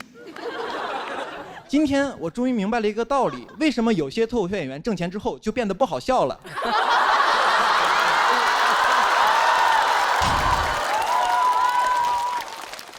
朋友们，头等舱真的很舒服啊，但是我每次做完之后都特别害怕，因为我特别怕自己习惯这种生活。每次做完头等舱，我要跟自己说小北，头等舱这种服务不属于你，经济舱才是你生活的常态。因为我这2年最大的感受，朋友们，就是世事无常。很多事儿体验着，你就没有机会再体验了，你知道吧？那种生活对我来说很不踏实啊！我踏实的还是每次回到我老家河北的时候，然后出火车站打个出租车，一上去你就问师傅，你说师傅，那个天太热，能给我开会儿空调吗？他说空调不要钱呀。我说舒服了，这才是我生活的常态。然后我跟他说，师傅，我去哪个小区？他说怎么走啊？我说我也不太清楚。他说你有导航吗？我说师傅，你为啥不导航啊？他说我手机导航的话，怎么刷短视频呢？当时我坐在副驾。司机不知道方向，只有我知道方向。我觉得我是这个出租车的领航员。朋友们，做什么事儿不重要，知道方向才重要。谢谢大家，我是小北，谢谢。Hello， 大家好，我是小北。很开心，观众朋友太热情了。最近呢，我也在巡演本人的演出《小北指南》，每次观众也很热情，每次一出场的时候，观众们欢呼、鼓掌、拍照都特别开心。什么时候不开心？就你演个5分钟、10分钟之后啊，你发现有几个观众脸突然就亮了，有几个人就开始在那玩手机了，这光从下面打到脸上跟个鬼一样，你知道吗？但其实我特别理解，因为手机确实太好玩了。我现在也特别爱玩手机，我很难干一件事不玩手机，你知道？现在我吃饭的时候打开那个外卖盒子，打开一个电视剧，打开手机的朋友圈，就我脸冲的一个方向的五官都不一样，你知道吧？像我一个朋友小佳。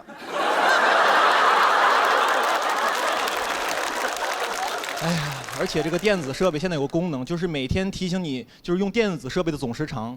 他有一天提醒我每天玩电子设备的总时长是25个小时，我都懵了，你知道吧？我尤其喜欢刷短视频，现在短视频都有一个用户画像嘛，然后我的用户画像肯定特别奇怪，因为我平常喜欢刷一些 NBA 的视频，喜欢刷一些黑人笑话，喜欢刷一些冬泳的老头儿。我的画像很可能是一个喜欢黑皮体育生的老太太，很变态，但就是我。而且现在我玩手机玩都魔怔了，我看很多事儿都容易走神儿呢，比如看电影。今年有个电影叫《周处除三害》，你们看了吗？最后那个主角行刑的时候给准备了一桌子饭菜、香烟、啤酒，我就有一个问题，我说手机呢？我说这顿饭没有手机，我死都吃不下去，你知道吧？我现在太爱玩手机了，而且手机的信息量太大了，我玩不了手机，我特别焦虑，特别着急。现在不仅我，很多人坐飞机没有网，他都会焦虑，你知道？然后很多人在飞机上没有事儿干的时候，就会打开自己的相册，回忆自己的生平。我前2年过得还挺好的，怎么去年怎么成这样了呀？啊！有一次我坐飞机的时候没网，特别着急，我突然就闪了一个念头，我说飞机怎么这么慢呢？我有这个想法几秒钟之后，我反思，我说小北这已经是最快的交通工具了，你知道？我在想，飞机这东西刚发明出来的时候，也不是为了当载客工具用的，你知道？没准就是一帮极限运动爱好者，闲的没事干。莱特兄弟那哥跟弟弟说：“弟弟，我最近想飞。”那弟弟没有骂他，说：“你有病吧？”弟弟说：“是我说我也是，要不咱俩是莱特兄弟呢？”而且我觉得莱特兄弟绝对不是第一个有飞机这个 idea 的人，但他们绝对是第一批安全着陆的人。有时候我在想啊，莱特兄弟之前会不会是莱特3兄弟？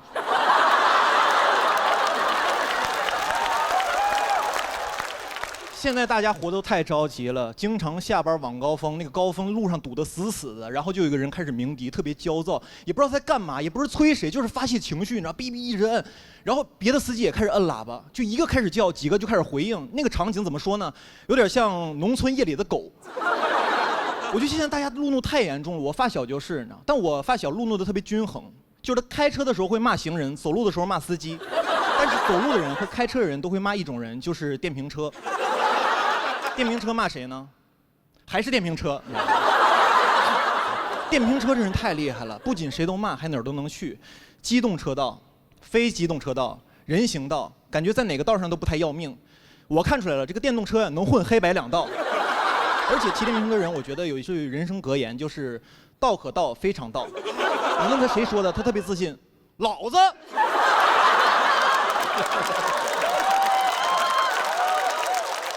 我发小就是这样，你知道？我发小这样，我发小其实平常特别有礼貌，仁义礼智信都有，一开车全没了。一开车就是会不会开车呀？啊，驾照捡的呀？着急投胎呀？我说你怎么变成这样了？感觉他握的不是个方向盘，是个魔戒。平常都好好的，一摸那个方向盘 ，My pleasures。吓死我了，没说错，差点说 My passion。现在我觉得大家多多少少都有点路怒症，然后我就发现从根儿上就不对劲。一开始教你的人就是一个暴躁的人，驾校教练。所以如果你有路怒症啊，我觉得大家也不要责怪自己，就是你原生驾校出了问题。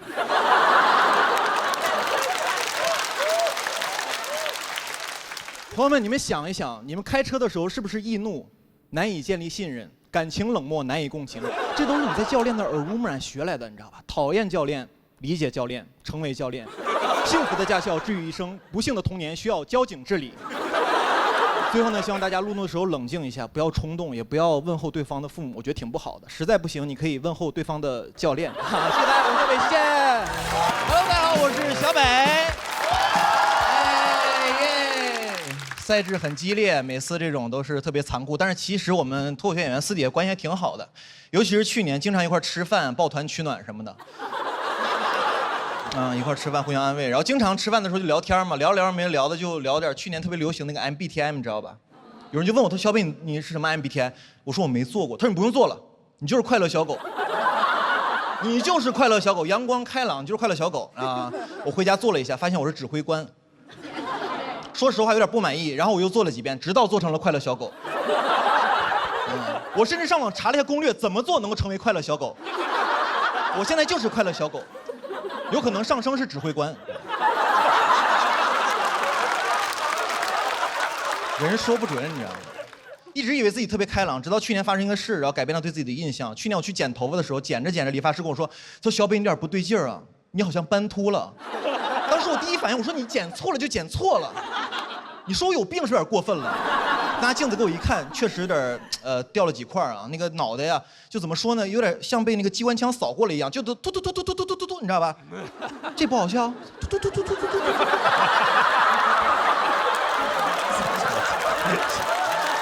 又来。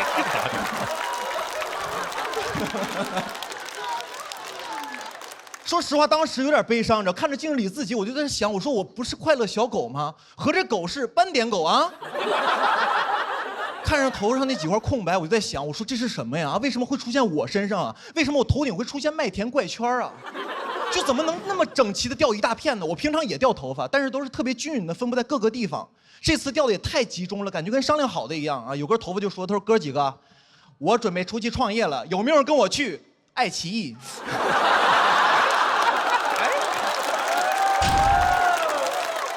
开玩笑，开玩笑。而且斑秃那阵子人特别敏感，特别敏感。但凡我们这行业出点事儿啊，就是有网友给我发私信，他说小北啊，你要爱惜羽毛啊。我当时就火，我说谁不爱惜羽毛呢啊？你不懂，是我的羽毛不爱惜我。我后面有点紧张啊，有点紧张，还是去看了皮肤科，去医院看了。然后医生非常淡定，他说现在上海很多年轻人都有这个状况，都会斑秃啊。很多人因为焦虑、压力大。我说大夫不可能，我是快乐小狗。那大夫说：“先生，你不要着急，有两种情况，一种是你压力大、焦虑，还有一种情况呢是这个你血有问题，之后可能要做化疗。”我说：“你要这么说的话，我压力确实有点大。”我就非常着急，你知道，我就问大夫，我说：“哎，我说大夫，我这怎么才能好啊？”他说：“你平常几点睡啊？”我说：“这个平常晚的话就是8、9点，早的话就是12点。”大夫说：“我有点没听懂。”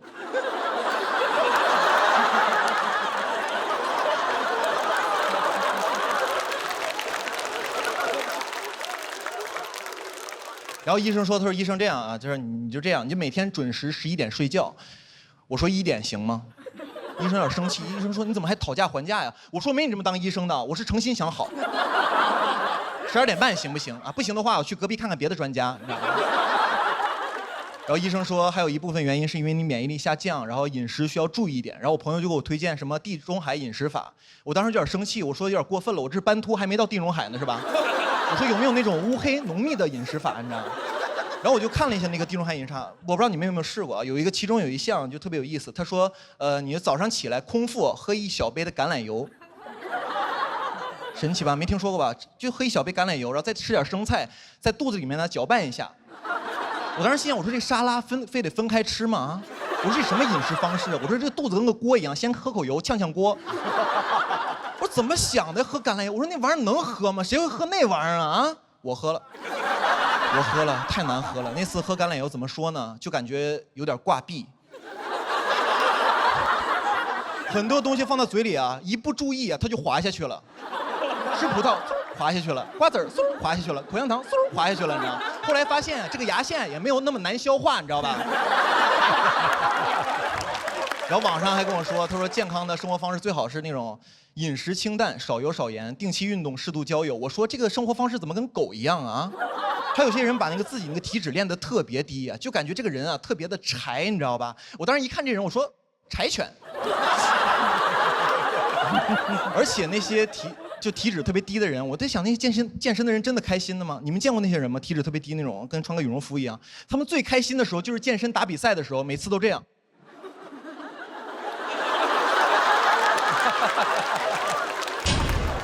就这样着，我就发现健康生活唯一的缺点就是不快乐。后来我就释然了，头发也慢慢长出来了。从今天起呢，我就不做快乐小狗了，我要做快乐小北。谢谢大家，我是小北，谢谢。Hello， 大家好，我是小北。太棒了，朋友们！知道现在几点了吗？凌晨2点啊，凌晨2点啊，很嗨哈。好巧不巧，去年呢，我有一轮次也是凌晨2点上台，当时非常困啊，非常困，不仅我很累，观众也很累。我记得我当时在舞台上表演呢，这不搞笑呢，在这幽默呢。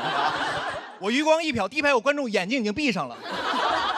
我当时特别想给他个大嘴巴子，我说大哥你醒一醒啊，一会儿还投票呢，你还把眼睛闭上了，黑灯还没闭眼睛呢。我我闭上了，你没看见。哎，确实也是录了好几年节目了，有种感受，朋友们，我感觉每次录这种节目都很考验人性，真的。一般都是这种 PK 环节嘛，啊，每次 PK 的时候我心情都很复杂，就是每次 PK 我那个人在前面讲的时候，每次讲的好笑吧，我笑不出来；每次讲的不好笑吧，我怕自己笑太大声，你知道吧？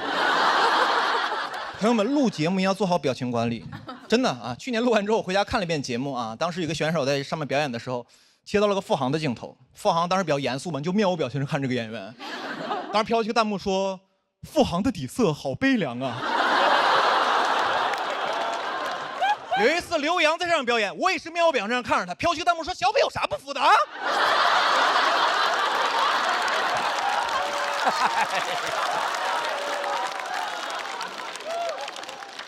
朋友们，我也悲凉啊！你们可能不了解我内核也是悲剧，你知道吧？我真是服了。每次录这种节目，主持人也特别欠。每次一个人表演完之后，然后说那个谁不服啊 ，PK 一下，梆梆梆站起几个人，主持人特别欠，主持人要 Q 一个问题：你今天为什么选择这位选手 PK 呢？大家就开始编一些莫名其妙的理由，因为我们都是北京的演员。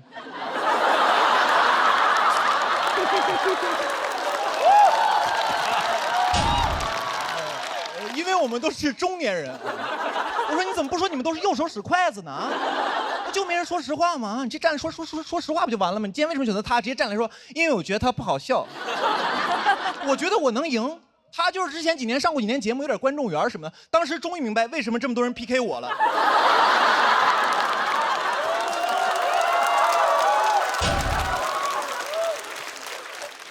而且演员每次参加这个节目都很体面。每次这种 PK 结束，赢的人、输的人站在台上，赢的人都很体面。每次赢的人要帮输的人找补两句。每次一比完，赢的人在旁边说：“其实他线下是个特别好的演员。”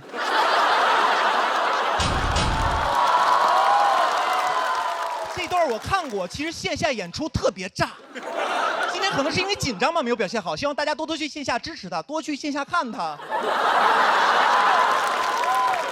我当时坐旁边，朋友们，我心想，可不得去线下看的吗？线上撩路，不被你这个王八蛋堵死了吗？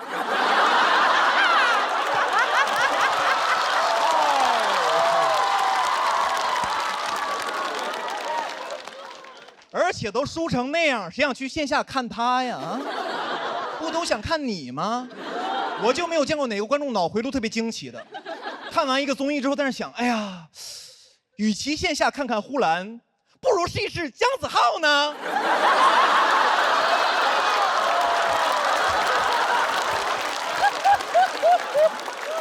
朋友们，姜子浩是个特别难找的案例，有名气不搞笑。不是你们是不是觉得我太刻薄了？其实没有，我跟姜子浩私底下是特别好的朋友，你知道吗？真的，他那段我看过，其实线下演出特别炸，你知道吧？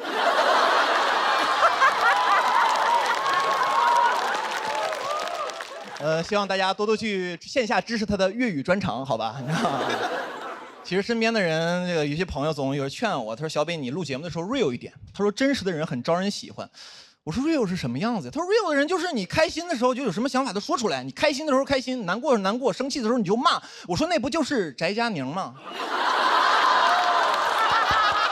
我说这种人也不是很招人喜欢吧？啊？我朋友说，哎呀，小北也不全是。我说这不就是观众喜欢的活人感吗？他多有活人感，我看很多网友让他去死一死呢。大家小时候都看过一个这个童话故事，叫做《皇帝的新装》啊，告诉大家做人要诚实。其实我长大之后又看了一遍啊，上班之后我其实特别能共情那些哄骗皇帝的大臣，我觉得他们太不容易了啊！项目做得好好的，都快结束了，突然路边来个小孩说：“我觉得这个项目有问题。”我当时大臣我都气死了，我说有啥问题啊？领导满意，进程顺利。我说就你聪明，就你明白，难道我们这帮人不知道这个项目在裸奔吗？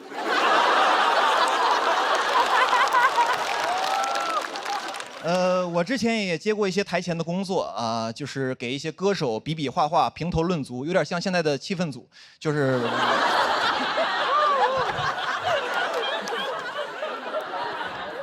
然后当时呢，一个歌手表演的是自己的一个原创曲目啊，然后唱一会儿就忘词儿了。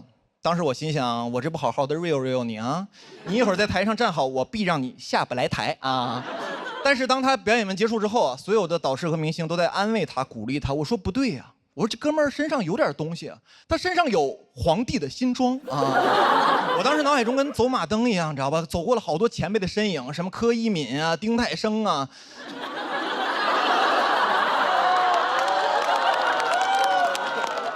我说我不能步他们的后尘啊，别最后整的活人感有了，活没了，你知道吗？当时心想这不行，我说你们几个从我脑海中出去，何炅、汪涵进来。当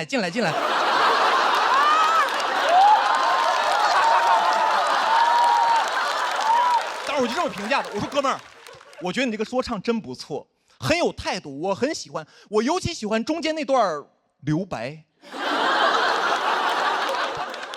朋友们，说实话，我觉得这2年这个网上特别喜欢劝大家 real 啊。去年经常在一个网上看一个标题，就是说什么00后整顿职场，写的内容大差不差，说这个00后在这个职场里干得不开心不舒服，就骂领导一顿，说老子不干了，然后就走了。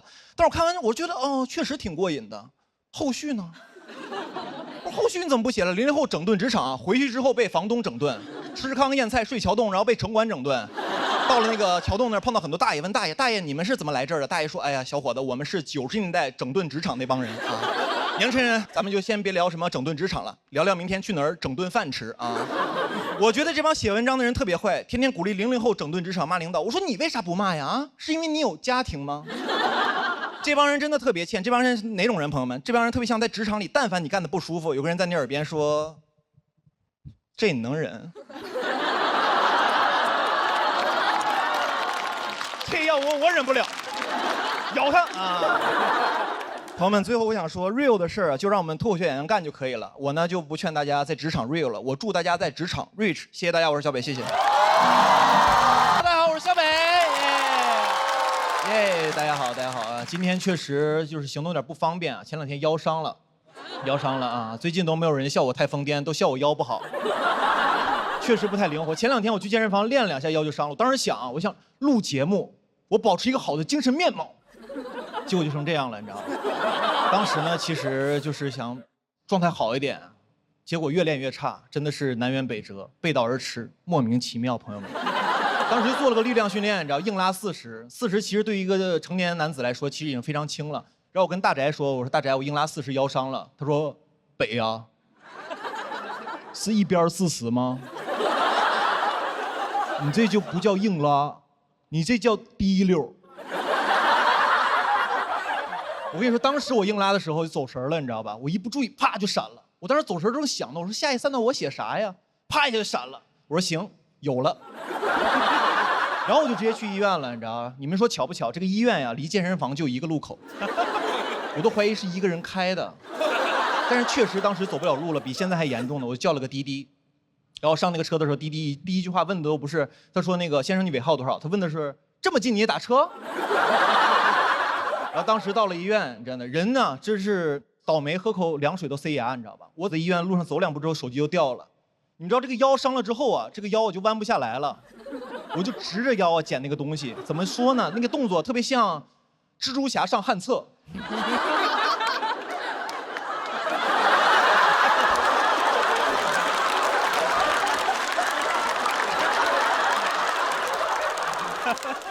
前2天参加个越野跑活动，其实是个活，很久没接活了。我朋友对接过来，他说小北有个越野跑的活，不过预算有点少。我说多少？他说参加完送你双鞋子。我说也行，之后也不用花钱买鞋了。那我说不能再低了啊，必须是1双鞋子，2只哈，左右脚哈，1个码哈。你们了解越野跑吗？那天我也是跑完之后才了解。这个越野跑给你们解释，也就是在山里跑步，然后一会儿快一会儿慢，有上坡有下坡，很可能跑着跑着就没路了。怎么说呢？有点像脱口秀行业。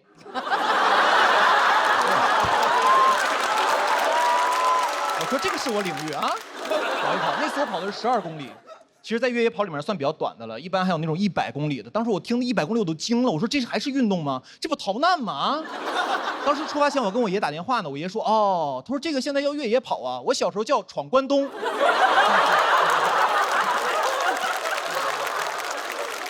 那天有1000多个人参加，你知道，所有人在起跑线准备，发令枪一响，所有人比赛要开始了，但根本就跑不起来，你知道吧？我原地踏步了1分钟。然后慢慢就跑起来了。跑起来之后，说实话，跑一会儿我就开始累了。然后当时一抬头发现刚到起点，谁能想到我都30了，又一次输在了起跑线上，真的是身体不好。那天跑2下之后呢，左腿就抽筋了。左腿抽筋之后，我跑着说：“哎呦，抽筋了，左腿！”然后前面有个女生回头笑我：“啊，左腿抽筋了。”然后他又岔气儿了。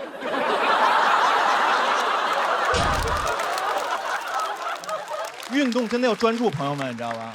看看我这个腰现在啊。那天我越野跑听到最多的一句话就是“让一下”，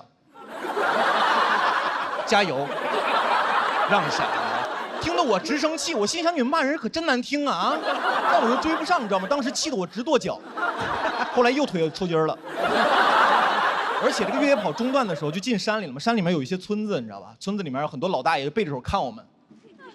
看我们之后我还贫呢，我跟那个大爷说：“我说大爷，你看我们看吹不看吹啊？”那个大爷说：“好 City 啊。”我说：“大爷你也太时髦了啊！我想请你喝一杯 Uncle Law。”这可是大家都爱喝的国民白酒，老村长，口感柔不上头，真正纯粮酒，真的很 CT， 真润啊！然后那个越野跑非常长，然后中间就有几个补给站，因为我跑的确实有点慢啊，每次到补给站的时候，那个西瓜都被吃完了，每次那个补给站就给我留点西瓜皮，你知道吧？但你别说，累的时候真是吃啥都香。但我觉得这个补给身体啊，不如补给我的斗志。我觉得你补给点你就放点现金。你第一个补给点放100，第二个放300，你就递增。如果给我换成硬币铺一路就更好了。具体的可以参考《神庙逃亡》。那我感觉我能一直不停的跑，一直不停的捡钱。以后我在越野跑圈就有个闻风丧胆的名号——小北 ，AKA 暴走存钱罐。我呢，其实一直在队尾不紧不慢的跑，跑得有点慢啊，因为是个邀请的活动。中间呢，然后那工作人员还给我发微信，他说：“小北加油，终点等你。”后来发的是小北，你快跑2步，都等你下班呢。当然最后我还是完赛了，因为后半程呢我全力冲刺，因为他们最后给我发的微信是，他说小北你在哪儿呢？发个定位，山里有狼。那天回去之后呢，说实话我有点受打击，觉得还是要锻炼身体，不能被人笑话了啊。明天我就去健身房做力量训练，录节目我要保持一个好的精神面貌，不要干太猛，就硬拉40就可以。谢谢大家，我是小北，谢谢。大家好，我是小北。熟悉的味道，朋友们你们好。刚才呢，我和你们一样啊，刚刚才知道杨笠啊当上了总编剧，失误了，朋友们。他给我看稿子提意见的时候，我还纳闷呢，我说杨笠你是不是有点越界了呀？啊，你看稿子就看稿子，怎么让我给你倒茶呀？啊！现在理解了。其实这事儿也很简单，今天呢我赢了，说明我是个好演员；我输了，说明他是个烂总编。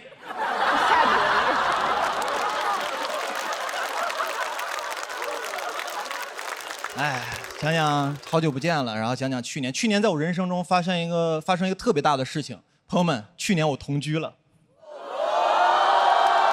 年底又分居了。同居这个事儿真的不是很妙，朋友们啊，我不是不喜欢同居这个事情啊，我是不太喜欢同居那个时候那个状态自己，你知道，我变得很计较。就平常我自己住的时候，平常在家里面打扫卫生、叠被子、洗衣服，我自己来我都 OK。当我跟一个人同居之后啊，我干这些活的时候，打扫卫生的时候，我就变得不情不愿、絮絮叨叨的。我说这活都我干了啊，我是你佣人吗？我啊，我还是小北吗？我这不小北子吗？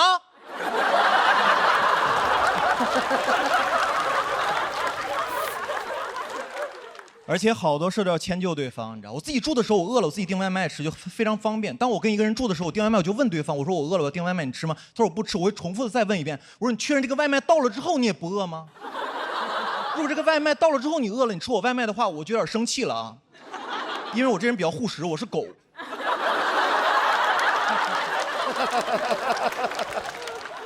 而且同居之后很多事都要分享，看电视剧你们要分享啊，就是吃饭的时候，假如你们吃饭的时候看2集电视剧，只要这电视剧你们看2集，这个电视剧啊就不属于你一个人的了。啊，假如有一天你自己在家住啊，有点忍不住了，偷偷摸摸的钻进被窝里看第3集，朋友们，这个行为跟出轨没有区别。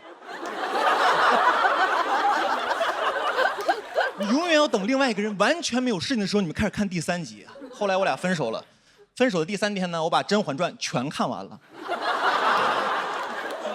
而且同居很多事我都受不了，处理不了。同居还有很多难免有一些摩擦嘛，生活中摩擦都还好，我最接受不了的就是晚上你们还要睡在同一张床上，太尴尬了，朋友们。我从来没有想过白天两个人互相说特别难听的话，恶语相向，你们晚上还要睡在同一间屋子里面，睡在同一张床上。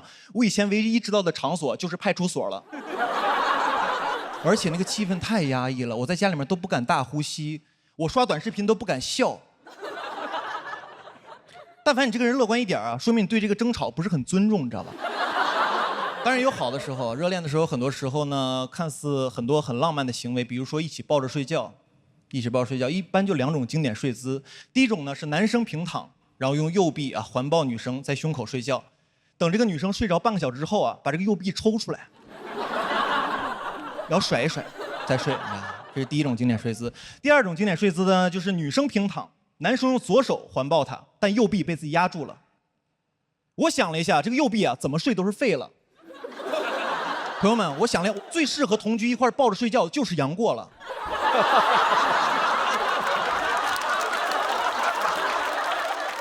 而且两个人睡觉真的不是很舒服，因为我属于神经比较衰弱的那种人，你知道，我觉特别轻，我特别怕旁边人发出动静，就打呼噜什么的。其实打呼噜打得匀都还好，我就怕那种打得不匀的，打着打着突然停了，我这神经衰弱，我能睡着，我蹬就起来，我看见鼻息，怎么没鼻息了呀？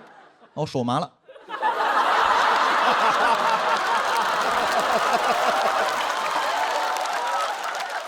一块睡觉真是太难受了，朋友们。有时候我在想双人床这个东西是不是个伪命题？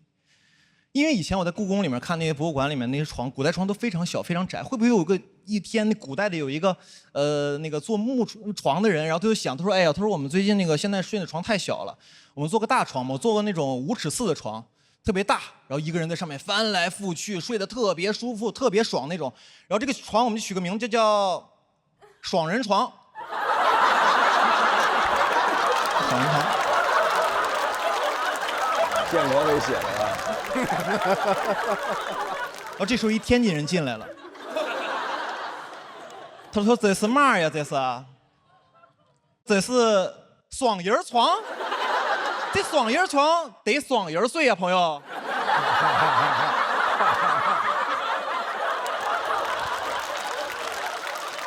晚上听这个还不来劲啊？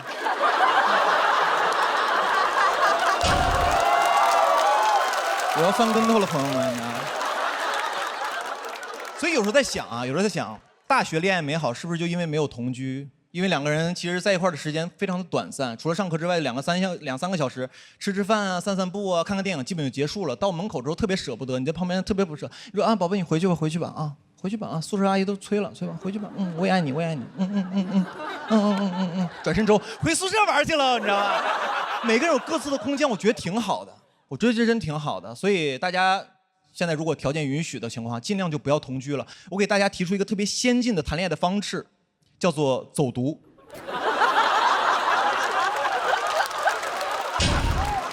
走读真不错，朋友们，走读真挺好的。但是呢，劝大家也不要走太远，不然像我这样呢，很容易不小心就被开除了。谢谢大家，我是小北，谢谢。Hello， 大家好，我是小北。Hello， 想我们吗？也很想你们。这一年过得太快了，朋友们，这一年过得真太快了。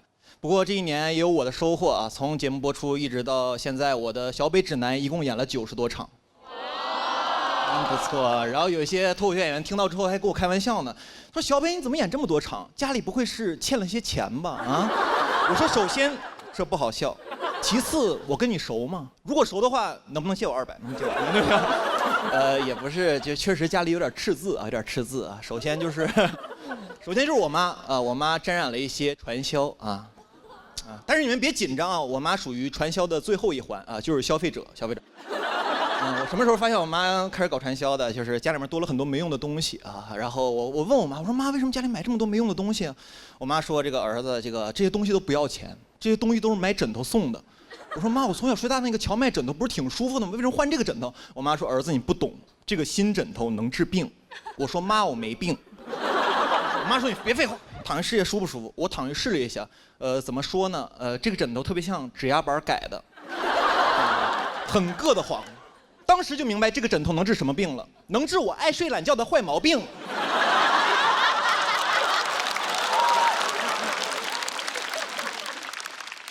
但是我爸从来没有抱怨过我妈一句，从来没有说过我妈一句不是。不是因为我爸这个人多善解人意，是因为他投资也失败了。我爸爸在2021年房市的最高点买了房子。我还清楚记得那个夏天，我回河北老家，我爸开车去机场接我，回去路上，我爸一言不发，脸色特别凝重，嘴上起了个大泡。我坐在副驾驶也不敢说话，都宿舍坐着呢。我爸开着车，突然来一句，他说：“我朋友他儿子有房子，你也得有。”当时第一反应心里暖暖的。我说：“我爸要给我买房子了啊！”我爸第二句话说的是：“我交首付，你还房贷。”当时有点懵，我说：“爸，我问你个问题，他儿子有房贷吗？”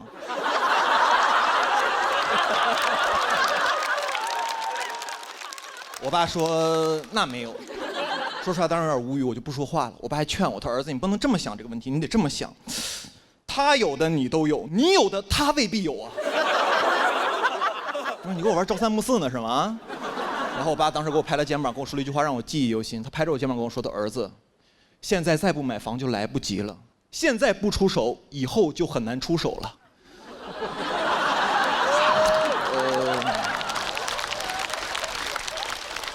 怎么说呢，也算说对了一半吧啊，一半。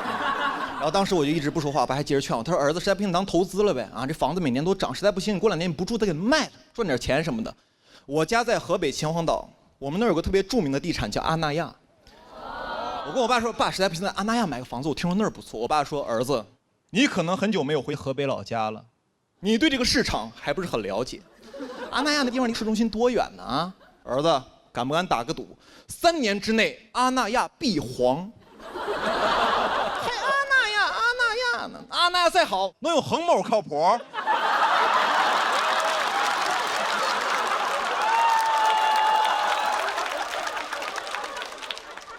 有，朋友们有。我从小到大观察我爸，其实我爸对投资这个事儿一直属于特别稳健的状态。就房地产蓬勃发展这20年，我爸一直属于观望的状态。直到21年直接出手。你就说我爸厉不厉害吧，一出手就有。当时我真是感慨，朋友们，我说我爸真是高手，高手应该在高点入局。我爸特别像盖里一句歌词，就是老子一抬手就能摸到天。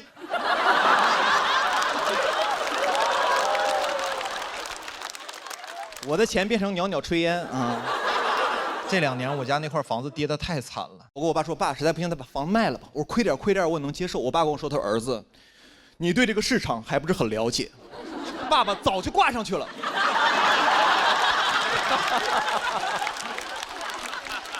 我都懵了，你知道？但是我不能怪我爸我妈，确实不能怪他们。虽然他们是投资界的卧龙凤雏，但有句古话说得好：“虎父无犬子。”我在21年开始理财。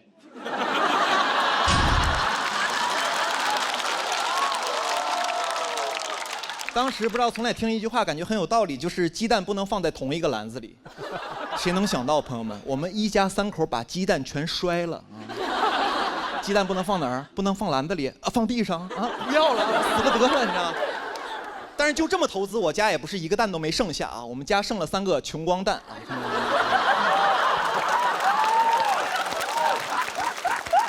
21年，正是我上节目的第2年，手里有点积蓄了啊。我有个朋友给我推荐，他说：“小扁牙不是告诉投资什么的啊？去年有个基金涨势特别好，涨了200%。”朋友们听完我都懵了。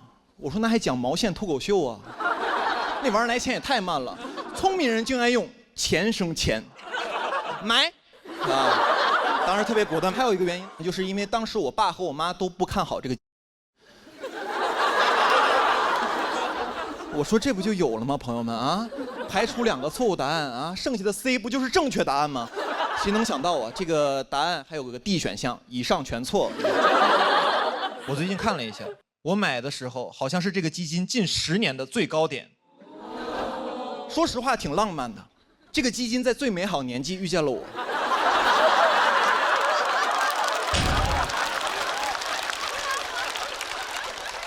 21年。在我家属于一个很特别的年份，我和我爸在不同的领域顶峰相见。今年住在家里的新房子里，成宿的睡不着觉。我跟我妈说：“我说妈，你这枕头也不治病啊。”我说睡不着。我妈安慰我，她儿子没事儿，爸爸妈妈也睡不着。这枕头能不能治病我不知道，反正这2年给我治的服服帖帖的，治好了我的阳光开朗，治好了我无忧无虑，我的天真浪漫再也不会复发了啊！朋友们，不说了，时间不等人，我准备去买黄金了。谢谢大家，我是小北，谢谢。大家好哈，今年主题赛这个主题叫做说出来又如何？说实话，有一些话真的不方便说，你知道吗？当这么多人面呢，怎么好意思呢？我想当明星。朋友们很羡慕，真的很羡慕，很羡慕。每次录节目的时候，庞博、付航出来的时候，观众那个歇斯底里的样子啊，庞博啊，付航，我想要的不止于此。我想要特别疯狂，在大街上走，突然有人认出来啊，小北，很想火，朋友们，很想火得匪夷所思。我很想火成拉布布。其实也是最近想火成拉布布的。我前2年其实想成为琳娜贝尔，你知道吧？我想火的，因为一些莫名其妙的词都能上热搜，比如文娱榜热搜第1，小北脸；第2个热搜，微博崩了；第3个热搜，这个世界还会好吗？第4个热搜，还好这个世界有小北，你知道吗？火到各大品牌都找我代言，但我首选的就是统一春福无糖茶。一口春福，茶香倍儿足啊！不仅是因为产品好，还是因为它从喜单一就陪伴我一直成长。当然了，你虽然找我代言，我要保持低调，我怕别的品牌方看到我只给你代言会生气。统一春福无糖茶是好茶，我也是真的好茶。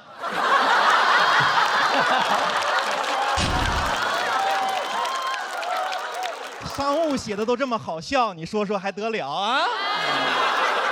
朋友们，我想火成什么样子？我想火到现场的嘉宾都不敢点评我，因为他们怕被我的粉丝网暴。即使有嘉宾啊点评我2句，批评我2句，我也不在意，因为我明白他最近想走黑红路线。他说我段子谐音梗全是烂梗，我让他感受一下北家军全军出击。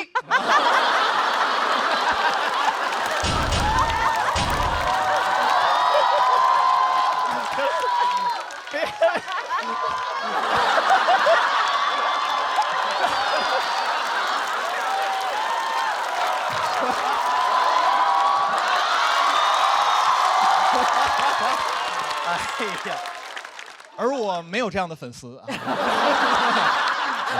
回去吧，回去吧。没有这样的粉丝，朋友们，我的粉丝不仅不会替我出头，还会把我推出去。我记得有一次我被饭圈的粉丝骂啊，我的粉丝都赶紧评论，他说你们就骂小北就好了，这事儿跟我们没关系哈。你知道吗？还有人给我发私信说小北那个我先取关了呀，啊，我先看一下这个舆论走向哈。朋友们真的很想成为明星啊！有的演员跟我说，他说小北其实你就是明星，我不是。朋友们，我这个位置确实很尴尬。你说我是普通人吧，我能上综艺；你说我是明星吧，我1年只有2档综艺可以上，还得2选1。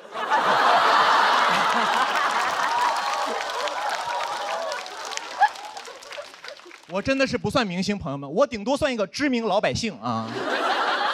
但我确实接过几个活啊，有过几次这个明星的体验券啊，每次感觉大家都非常好，对我都很在意。我记得有一次我去拍戏，刚进那个片场，所有人都对我特别尊敬，说小北老师好，小北老师好，小北老师好。当时没走2步呢，已经桃李满天下了。对你也是嘘寒问暖啊。刚才坐在休息室啊，问我北哥那个你想喝点什么咖啡啊？我说都行。他又特别贴心，点了一杯美式，点了一杯拿铁。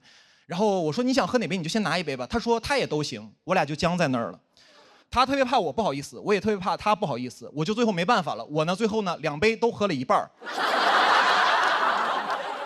中间休息的时候啊，所有演员都在室外等着，因为我是主角嘛，我有个商务车可以待着。当时进了那个商务车，朋友们，很舒服。进了那个商务车里面，吹着空调，看着车里的零食，再看看外头暴晒的演员，朋友们，说实话，心里很不是滋味，你知道吧？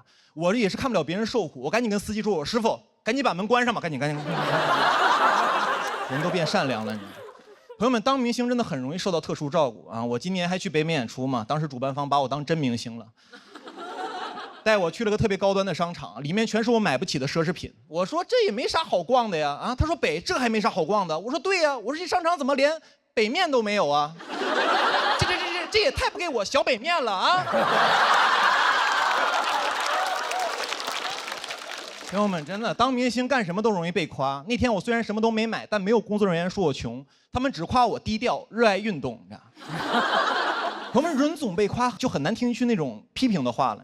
我第一赛段输给了门枪，工作人员都安慰我，他说：“哎呀，北开场确实不容易，这个票是容易受影响。”只有我的真朋友跟我说：“他说小北啊，你这段确实没有人家门枪那段好笑。”当时我就开始反思了，我就反思我当时怎么交了你这么个朋友啊？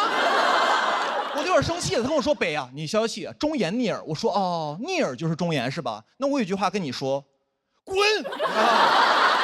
给我气的你。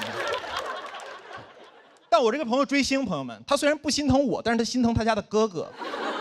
有时候跟我讲，他说其实明星很辛苦，小北，明星很辛苦，每天通告很多，作息不规律，熬夜，连续加班，甚至会脱发。我说我身边人都这样啊啊！你不强调这个职业，我以为是程序员呢。哎，他说真的很辛苦，明星很多平时的这个压力大，很容易焦虑、抑郁。